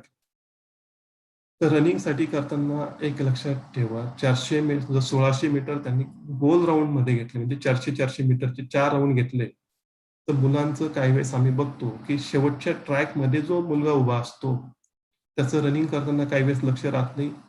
काही अंतरानंतर त्याला पहिल्या ट्रॅकला यायचं असतं. म्हणजे पहिला ट्रॅक जो असतो तो 400 मीटरचा ॲक्युरेट असतो आणि शेवटचा ट्रॅक असतो तो 600 मीटरचा असतो. पण काही अंतरावर त्याला उभं केलं, म्हणजे पुढच्या अंतरावर त्याला उभं केलं जातं. रनिंग सुरू झाल्यानंतर काही अंतरानंतर एक दिशादर्शक फलक असतो की तुम्हाला पहिल्या ट्रॅकमध्ये जायचं असतं. मुलं ते विसरून जातात किंवा त्यांच्या लक्षात राहत नाही अनावधानाने आणि ते शेवटच्या ट्रॅकमध्ये किंवा त्याच ट्रॅकमध्ये पळत राहतात. मग होतं काय, जो 400 मीटरचा जो ट्रॅक होता तुमचा, तो जर गुणिले 4 केला, जर 600 मीटर तुम्ही पळत बसले, तर तो 600 गुणिले 4 2400 मीटर तुम्ही अंतर कव्हर करतात. आणि आतला जो विद्यार्थी असतो आतला ट्रॅकचा तो 1600 मीटरमध्ये टायमिंगमध्ये कव्हर करतो. तर ट्रॅकवर उभं राहताना एवढं लक्षात ठेवा, ही दिशा जिथे दाखवली की तुम्हाला पहिल्या ट्रॅकला यायचं आहे, ती दिशा लक्षात ठेवा की तिथून आपल्याला आतल्या ट्रॅकला यायचं आहे. म्हणजे जेणेकरून तुमची ते मार्क जाणार नाहीत, अनावधानाने मिस होणार नाहीत, तुम्हाला मार्क पैकीच्या पैकी मिळतील. कारण 30 मार्कांना हा 1600 मीटरचा ट्रॅक आहे. रनिंग सुरू केल्यानंतर एक लक्षात ठेवा, 400 मीटरचा 1600 मीटर जेव्हा तुम्ही रनिंग करताय, तर काही विद्यार्थी स्टार्टिंगलाच खूप जोरात पळत जातात. नंतर मग त्यांना धाप लागायला लागते. मग त्यांच्यात तो शक्ती उरत नाही. मग ते पुढचा ट्रॅक काही कंप्लीट करू शकत नाही. साधारण 3ऱ्या ट्रॅक नंतर ते ग्राउंड सोडतात. तसं करू नका. प्रॅक्टिस करतानाही पहिले मध्यम गतीने सुरुवात करा. पहिला 400 मीटरचा ट्रॅक हा मध्यम गतीने करा. दुसरा आणि तिसरा त्याचा थोडा दुसऱ्याचा स्पीड थोडा वाढवा, तिसऱ्याचा स्पीड वाढवा आणि चौथा तुम्हाला तुमच्यात जेवढी एनर्जी आहे तेवढी युटिलाइज करून चौथा ट्रॅक हा तुम्हाला कंप्लीट करायचा आहे. म्हणजे रनिंग करताना तुम्हाला एक लक्षात ठेवा, पहिले मध्यम गतीने सुरुवात करायची आहे. मी आवर्जून सांगतो कारण की मी ग्राउंडला पाहिलंय, जे मुलं स्टार्टिंगला जोरात पळत जातात ते ग्राउंड 1600 मीटर कंप्लीट करत नाही. उलट जे मुलं पहिले मध्यम गतीने सुरुवात करतात, सेकंड राऊंड थोडा स्पीड घेतात, थर्ड राऊंडला परत स्पीड घेतात, चौथा स्प्रिंट मारतात, ते मुलं व्यवस्थित टायमिंग मध्ये कव्हर करतात आणि पूर्ण मार्क घेतात. तर स्टार्टिंगला जोरात पळायचं नाही, डायरेक्ट स्प्रिंटला सुरुवात करायची नाहीये. रनिंग झाल्यावर काही गोष्टी लक्षात ठेवा. आम्ही काही मुलांना बघितलंय की रनिंग झाल्यावर ते लगेच उताने किंवा पालथे झोपून जातात. बॉडी फ्लो, ब्लड फ्लो हा तुमचा सरळ झालेला असतो. तुम्हाला अचानक जर तुम्ही झोपल्यामुळे तो ब्लड फ्लो तुमचा मेंदूपर्यंत जातो आणि तुम्हाला ब्रेन हॅमरेज सारखे प्रकार होतात. काही मुलं दगावल्याची पण उदाहरणं आहेत. त्यामुळे डायरेक्ट लगेच रनिंग झाल्यावर झोपू नका. उड्या मारा, थोडं स्ट्रेचिंग करा आणि त्यानंतर शांतपणे एका जागेवर बसलं तरी चालेल. नंतर रनिंग केलं, स्ट्रेचिंग केलं तर उत्तम राहील. नंतर मग एवढं ठीक आहे, ग्लुकॉन डीचं मी आपल्याला सांगितलंय. रनिंग करताना अजून एक लक्षात येतं की जो एक क्लॅप वाजवणार असतात ते पहिले रेडी, सेट आणि गो असे 3 शब्द बोलत असतात. आम्ही बऱ्याच वेळेस बघतो की पूर्ण रेडी म्हटल्यावर लगेच पळायला सुरुवात करतात. तर मित्रांनो, पहिले जे सूचना देत असतात त्यांच्याकडे तिथे लक्ष द्यावा. जे पोलीस अंमलदार आपल्याला मदत करतात त्यांना वारंवार विचारा. मला तर असं काही वाटत नाही की कोणी तुम्हाला सांगणार नाही तिथे की सर सुरुवात कधी करायची, क्लॅप बसल्यानंतर करायची का रेडी सेट गो म्हटल्यानंतर सुरुवात करायची. त्याच्यामुळे चुका होतात. काय होतं, जर तुम्ही समजा रेडी मध्येच पळायला सुरुवात केली रेडी म्हटल्याबरोबर, तर तो राऊंड परत कॅन्सल होतो. परत तुम्हाला परत दुसऱ्या राऊंडला परत उभं राहावं लागतं. सगळ्याच विद्यार्थ्यांना उभं राहावं, तुमची एनर्जी वेस्ट होते. पहिल्यांदा जो आपल्याला जोश असतो दुसऱ्या राऊंडला थोडा कमी होतो, त्यानंतर हळूहळू कमी होत जातो.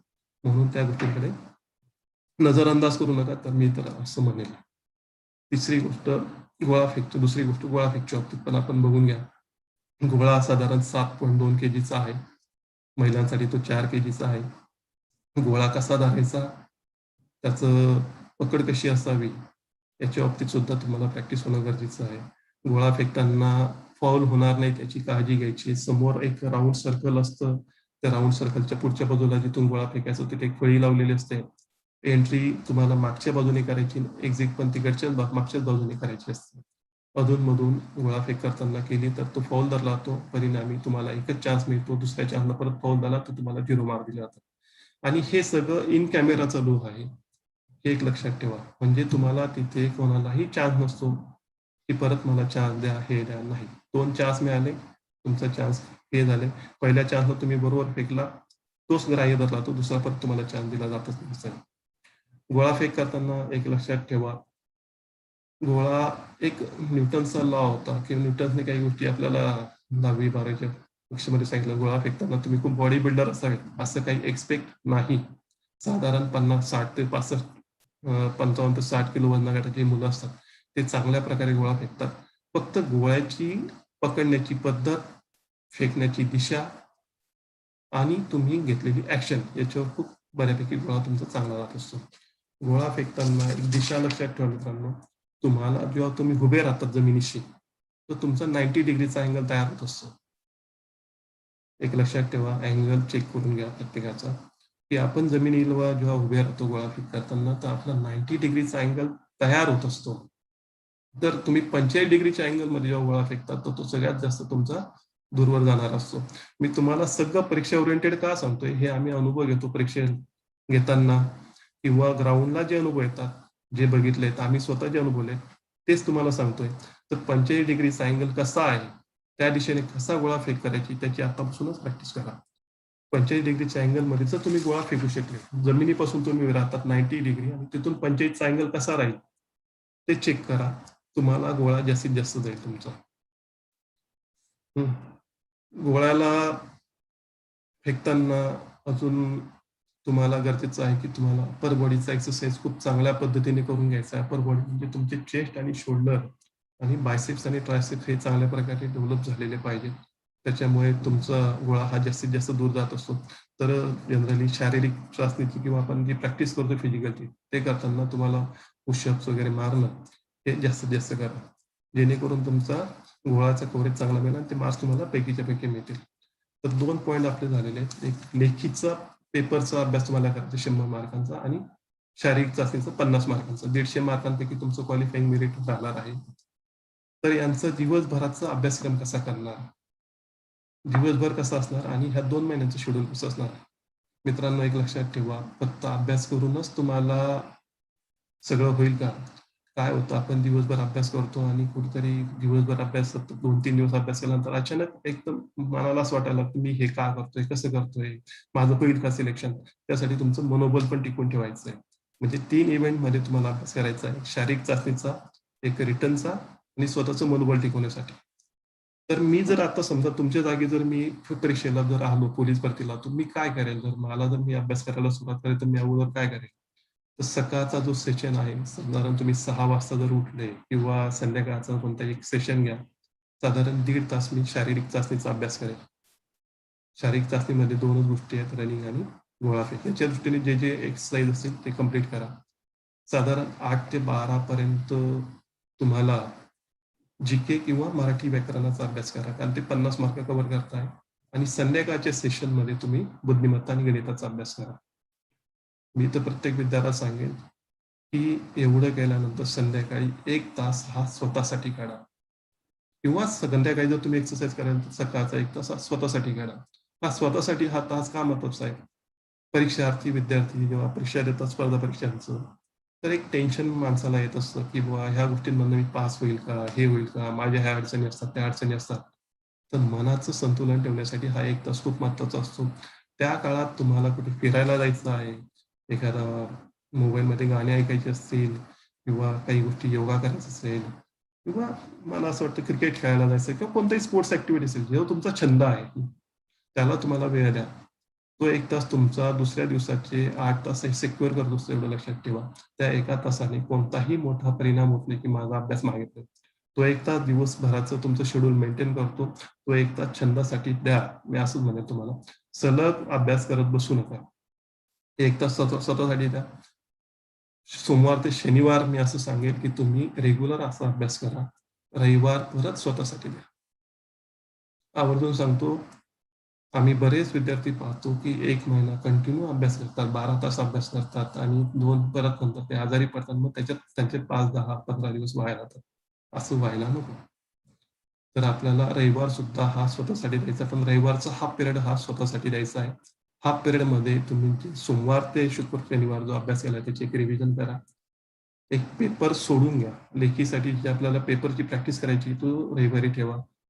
त्याच्यासाठी तुम्हाला पेपरचं मागचे क्वेश्चन पेपर अगोदर सोडवा. मागचे क्वेश्चन पेपर सोडवल्यानंतर ते टायमिंग लावून सोडा. टायमिंग मध्ये तुम्हाला लक्षात येईल की आपल्या चुका कोणकोणत्या होत आहे, आपल्याला टायमिंग कोणता पूर्ण पडतोय, कोणत्या विभागांवर आपल्याला भर द्यायची आहे हे तुम्हाला थोडं लक्षात येईल. म्हणजे तुम्हाला वेळेत पेपर सोडवायची सवय पडेल. मागचे पेपर सोडवल्यानंतर मग तुम्ही सध्याच्या जनरल याच्यात उपलब्ध असणाऱ्या क्वेश्चन पेपर सोडवायला काही हरकत नाही. नंतर शनिवारी रविवारी तुम्हाला एक्झाम ही सकाळ दुपार संध्याकाळ फिजिकलची द्यायची, तर त्या पद्धतीने सुद्धा एकदा फिजिकलची प्रॅक्टिस करून घ्या. एकदा सकाळी करा, एकदा दुपारी करा, संध्याकाळी. रविवारी परत मी सांगेल की रविवार हा स्वतःसाठी द्या, नातेवाईकांसाठी द्या, एखाद्या कार्यक्रमासाठी द्या. सलग अभ्यास करणं हे मला तरी काही योग्य वाटत नाही. मी पण जेव्हा मी PSIचा अभ्यास करायचो तर मी ह्या पद्धतीनेच करायचो. दररोज 1 तास स्वतःसाठी काढायचो आणि रविवार हा फक्त एखाद्या मंदिराच्या दर्शनासाठी, सूर्यास्त बघण्यासाठी, खेळण्यासाठी किंवा पिक्चर बघण्यासाठी जायचंच. तर अभ्यासाचं शेड्यूल ह्या पद्धतीने जर ठेवलं 2 महिन्यांचं, तर मला वाटतं प्रत्येक मुलगा जो जिद्दीत उतरलाय, मनापासून उतरलाय, त्याचं स्वप्न कंप्लीट होणार याबद्दल कोणतीही शंका नाही. मनात प्रथम भिनवा की मला पोलीस व्हायचंय. ह्या गोष्टी करताना सगळ्यात प्रथम तुमचं मन महत्वाचं आहे मित्रांनो. मनाने जर जिद्द निर्माण केली की मला हे मिळवायचंच आहे, तर ते मिळवू शकतो आपण. तुम्हाला कोणीही रोखू शकत नाही. मी सगळ्या विद्यार्थ्यांना विनंती करेन, पहिली भरती किंवा पहिली परीक्षा ही शेवटची परीक्षा म्हणूनच झाला. मग तुमच्या मनात नकारात्मक भावना कोणती येणार नाही, कोणत्याही गोष्टी तुम्हाला अडचणीच्या ठरणार नाही. मनातनं जे न्यूनगंड असतील ते काढून टाका. माझी गरिबीची परिस्थिती, माझ्याकडे बूट नाहीत, माझ्याकडे हे नाही, अजिबात नाही. एक लक्षात ठेवा, यश मिळवण्यासाठी मेहनत करावी लागते, पण त्या मेहनतीसाठी पण तुमचा स्टडी प्लॅन हा तयार करावा लागतो. स्टडीसाठी तुम्हाला वेळ देणं गरजेचं आहे. त्याबरोबर तुमचं मनाचं मनोबल पण तुम्हाला टिकवून ठेवायचं आहे. कारण की एक लक्षात ठेवा, महाराष्ट्रातनं लाखो मुलं प्रॅक्टिस करतायत बरं का. मग त्यापैकी मोजक्याच मुलांचं का सिलेक्शन होतंय तिथं, याचा जर आपण अभ्यास केला तर त्या मुलांना शेवटचं जर तुम्ही विचारलं की तुला, प्रत्येक जो यशस्वी झालेल्या मुलाला विचारलं तुम्हालाच का सक्सेस मिळाला, तर एकच म्हणेल, मनात जिद्द होती, मनातलं स्वप्न होतं, ते मला पूर्ण करायचं होतं, हेच बघते त्यांच्याकडून मिळालं. असं अपयश हे सहसा मिळत नाही, पण अपयशाने पण खचायचं नसतं, एवढं सत्य दीपाली त्यांनी सांगितलेलं आहे. तर मी एवढं म्हणेन की जिद्द ठेवा, यश तुमच्या दाराशी आहे. तुम्हाला कोणती अडचण आली, कोणत्या जिल्ह्यामध्ये येत असेल, काही येत असेल, व आता बरेचसे मी एक असं बघितलं की मला बरेचसे फोन आले की सर काही सेटिंग होऊ शकतं का. हा मुद्दा मी सांगतो, हे लोक जे बाजारात असे आहेत, बाजारच मांडलाय काही लोकांनी तो, ते तुमच्यासारख्या लोकांना फितवतात, विनाकारण 10 विद्यार्थी गोळा करतात, त्यांना सांगतात की तुमचं आम्ही सिलेक्शन करून देऊ, तुम्ही असे पैसे भरा, असं करा. असं आता पोलीस भरतीला कुठेही पैसा चालत नाही. तुमचं सगळं इन कॅमेरा सिलेक्शन होतं मित्रांनो. म्हणजे तुम्हाला मिळणारे मार्क हे तुम्ही कधीही चेक करू शकतात, कोणत्याही विद्यार्थ्याची चेक करू शकतात त्याच्यावर ऑब्जेक्शन आलं तर. म्हणून पोलीस भरतीसाठी तुम्हाला मेहनत करणं गरजेचं आहे. कोणी जर तुम्हाला तटस्थ व्यक्ती सांगत असेल की पैसे दे मी तुझं सिलेक्शन करतो, अजिबात नाही. त्या फंद्यात पडू नका, स्वतःचा वेळ वाया घालू नका, पैसा वाया घालू नका. या लोकांचं फक्त एकमेव उद्देश असतो 10-15 लोकांकडून पैसे गोळा करायचे, त्याच्यापैकी एकाचं ऑटोमॅटिक सिलेक्शन होत असतं, ते पैसे स्वतःकडे ठेवायचे, बाकीच्यांना दिले नाही दिले, कोणी काही बोलायला तयार होत नाही. लोकांची फसवणूक झालेली असते, लोक काही बोलायला तयार होत नाही. मित्रांनो, या लोकांवर विश्वास ठेवू नका, मेहनतीशिवाय तुम्हाला पर्याय नाही, एवढं एक लक्षात ठेवा. बऱ्याच विद्यार्थ्यांना मला असं वाटतं की अभ्यास करताना लोकांना मी किंवा विद्यार्थ्यांना मी विनंती करेन की फक्त मोबाईलचा अतिवापर टाळा. मोबाईलचा वापर हा मोजकाच करा, अभ्यासासाठी करा, विनाकारण मोबाईलचा जास्त वापर करू नका. तर तुम्हाला पोलीस भरती कशी करायची त्यासाठी लेखी, शारीरिक चाचणी आणि मनोबल टिकवून हा सगळा प्लॅन मी माझ्या वतीने सांगितलेला आहे. बाकी पोलीस खात्याविषयी सांगायचं तर पोलीस खात्याविषयीची जी कारकीर्द आहे ती आतापर्यंत खूप छान पद्धतीने गेलेली आहे. मी पण तयारी करत होतो त्यावेळेस, पण मला भरपूर लोक भेटायचे की तुझं सिलेक्शन होईल का. तर मी त्यावेळेस एकच सांगायचो, पहिली ऍड ही शेवटची ऍड माझी. पहिल्या ऍडला जर माझं सिलेक्शन झालं नाही तर मी 100% एक शेतकरी किंवा एखादा कंपनीमध्ये काम करेल आणि तिथून परत सुरुवात करेल. म्हणजे पहिली पोस्ट ही शेवटची पोस्ट म्हणूनच उतरा. प्रत्येक पुस्तकावर, माझ्या पण पुस्तकावर लिहिलं जायचं की यश नावाची माझी संकल्पना होती. माझ्या प्रत्येक पुस्तकावर यशच लिहिलं जायचं की यश हे मनात भिनवल्याशिवाय यश मिळत नसतं, हे सत्य आहे. त्यासाठीच प्रयत्न करणं गरजेचं असतं.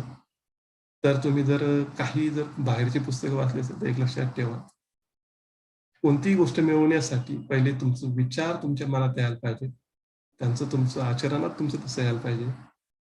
आचरणात आल्यानंतर ऑटोमॅटिक पुढच्या गोष्टी घडत जातील. तर विचारांना केंद्रस्थानी बनवा, ऑटोमॅटिक तुम्हाला पोलीस होण्यासाठी नक्कीच मदत मिळेल मित्रांनो.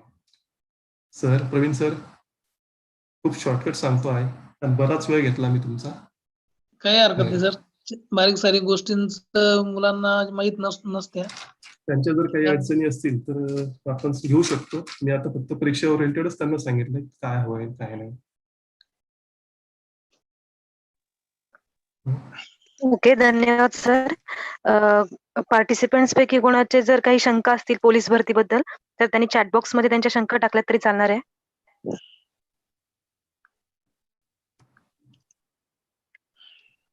सर, मगाशी एक शंका होती की कंबाईन एक्झाम बद्दल म्हणजे PSI पोस्ट बद्दल सांगा अशी. ओके. आमच्या जे आम्ही PSIची एक्झाम द्यायचो त्यावेळेस ती एक प्री एक्झाम व्हायची, मेन्स आणि फिजिकल, इंटरव्ह्यू आणि फिजिकल मध्ये व्हायची.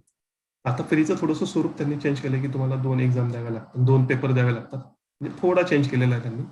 मेन्स तुम्हाला द्यायची, इंटरव्ह्यू आणि फिजिकल या गोष्टींमध्ये तुम्हाला जायचं आहेच. म्हणजे पहिले प्रिलिम एक्झाम म्हणजे जो आपण आता पोलीस भरतीसाठी जो जीकेचा ऑप्शन यांनी दिलेला आहे की 25 मार्कांना जो जीके येतो तो बऱ्यापैकी त्याच्यात कव्हर होतो बरं का. तर थोडंसं स्वरूप फक्त चेंज झालेलं आहे. आमच्या वेळेस जनरल नॉलेज हा एकच कॉमन सब्जेक्ट होता 150 मार्कांना. अजून एक शंका आलेली आहे सर, पोलीस बँडमॅन विषयी सांगा. पोलीस बँडमॅन विषयी म्हणजे बँडमन म्हणजे आता नेमकं काय सांगायचं तिथे? बँडमन म्हणा असेल तर बँडमन असेल ते. हा, बँडमन ना. तर पोलिसांच्या वेगवेगळ्या परेड होत असतात बरं का. हॅलो. पोलीस भरतीचं मेडिकल स्ट्रिक होते का? हो, पोलीस भरतीची मेडिकल ही खूप स्ट्रिक होते मित्रांनो. त्याच्यात कोणतीही मागे हे बघितलं जात नाही, कोणतेही होत नाही. दुसरा प्रश्न काय, सर चष्मा असेल तर ऍक्सेप्ट असतो का? मला वाटतं तुम्हाला काही अंतरापर्यंत जर वाचता येत असेल तर तो ऍक्सेप्ट होतो, त्याच्याबद्दल काही प्रॉब्लेम नाही. पण खूप मोठी डिसअपॉइंटेड असेल तर तो ऍक्सेप्ट होत नाही. पेपर कसा होतो बंद बॅडमॅनचा? बॅडमॅन विषयी मला एवढं माहित नाही, फक्त मला वाटतं ह्याच क्रायटेरियामध्ये त्यांचं एक्झाम होईल. तर बॅडमॅन विषयी मला माहिती नाही, ती माहिती करून आपला नंबर प्रवीण सरांकडे द्या, मी आपल्याला अवश्य ती माहिती पाठवून देईल. सर, फॉर्म कधी निघणार? आता सध्या 2019 जे आपण जे फॉर्म भरलेले होते त्याच्या आधारे ते एक्झाम होणार आहे. त्याच्यात मला वाटतं आता परत त्याच्यात ऍडिशन करून ते तुम्हाला फॉर्म आता कदाचित 1 ते 1.5 महिन्यात निघतील असा अंदाज आहे.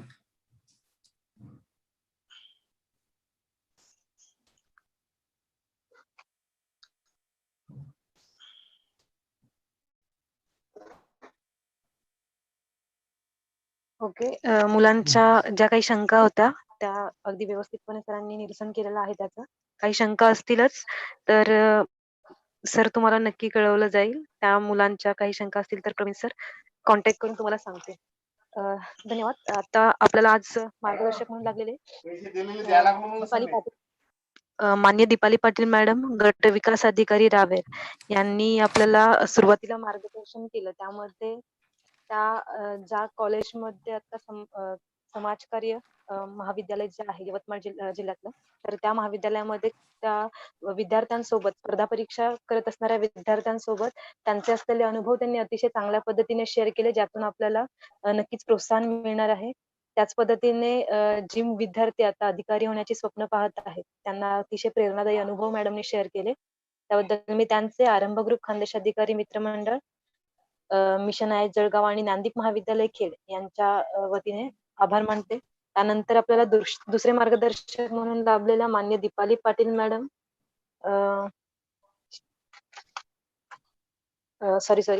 स्वाती वाट मॅडम यांनी आपल्याला त्यांचा झालेला प्रवास, परीक्षेला सामोरे जात असताना सुरुवातीपासून आपण प्लॅन बनवून त्या पद्धतीने कसं पुढे चाललं पाहिजे किंवा आपल्यातले जे काही स्ट्रॉंग पॉइंट्स आहेत त्याच पद्धतीने वीक पॉइंट जे आहेत यांचा शोध घेऊन यशापर्यंत कसं पोहोचता येईल याबद्दल मार्गदर्शन केलं. आणि ज्यावेळेस आपण एखाद्या स्वप्नांकडे वाटचाल करत असतो तर त्यावेळेस नकारात्मक गोष्टींकडे दुर्लक्ष करून आपण पुढे चालत राहावं आणि कुठच्याही क्षेत्रामध्ये जरी गेलो तरी उच्च पदापर्यंत पोहोचावं असा संदेश त्यांनी आपल्याला दिला. त्याबद्दल त्यांचे देखील दीपाली पाटील मॅडमचे देखील मी आरंभ ग्रुप खानदेश अधिकारी मित्रमंडळ मिशन आय जळगाव आणि ज्ञानदीप महाविद्यालय खेड यांच्या वतीने आभार मानते. तसेच तिसरे मार्गदर्शक म्हणून लाभलेले संदीप पाटील सर जे आपले विद्यार्थी आहेत, ज्यांचं वर्दीवर खरंच प्रेम आहे आणि समाजाप्रती काहीतरी करण्याची ज्यांच्यामध्ये जिद्द आहे आणि भविष्यात पोलीस अधिकारी बनण्यासाठी त्यांची जी स्वप्न पाहू इच्छिणारी मुलं आहेत, यांचे जे काही शंका होत्या किंवा पोलीस का व्हायचंय याबद्दलचे जे काही उत्तर होतं ते सरांनी अतिशय स्पष्टपणे दिलेलं आहे. त्याचप्रमाणे पोलीस खात्याची जी काही वैशिष्ट्ये आहेत, जी सर आता अनुभवत आहेत, त्याच्याबद्दल देखील सरांचा अनुभव त्यांनी शेअर केलेला आहे. आणि भरतीला जात असताना फिजिकल क्रायटेरिया काय आहे किंवा रिटन एक्झाम मध्ये प्रत्येक विषयाची स्ट्रॅटेजी किंवा त्याचं वेटेज किती आहे आणि परीक्षेला तुम्ही जात असताना किंवा भरती होत असताना तुम्हाला जी काही इलिजिबिलिटी सांगितलेली आहे किंवा त्याच्यामध्ये जी काही कागदपत्र लागणारी आहेत त्या सर्वांबद्दल सरांनी अतिशय चांगल्या पद्धतीने विद्यार्थ्यांच्या शंकांचं निरसन केलेलं आहे. त्याच पद्धतीने काही विद्यार्थी बोलू नाही शकत किंवा त्यांना त्यांच्या शंका आहेत त्या सरांना विचारता नाही आल्या, अशा विद्यार्थ्यांनी त्यांच्या शंका आमच्यापर्यंत पोहोचवाव्यात, त्याचं निरसन नक्की सर करतीलच. तर मी आज या कार्यक्रमासाठी उपस्थित असणारे आपले संयोजक प्रवीण पवार सर आणि तसेच इतर संयोजक देखील इथं उपस्थित आहेत. त्यांचे देखील आरंभ ग्रुप खानदेश अधिकारी मित्रमंडळ मिशन आय जळगाव आणि ज्ञानदीप महाविद्यालय खेड यांच्या वतीने आभार मानते.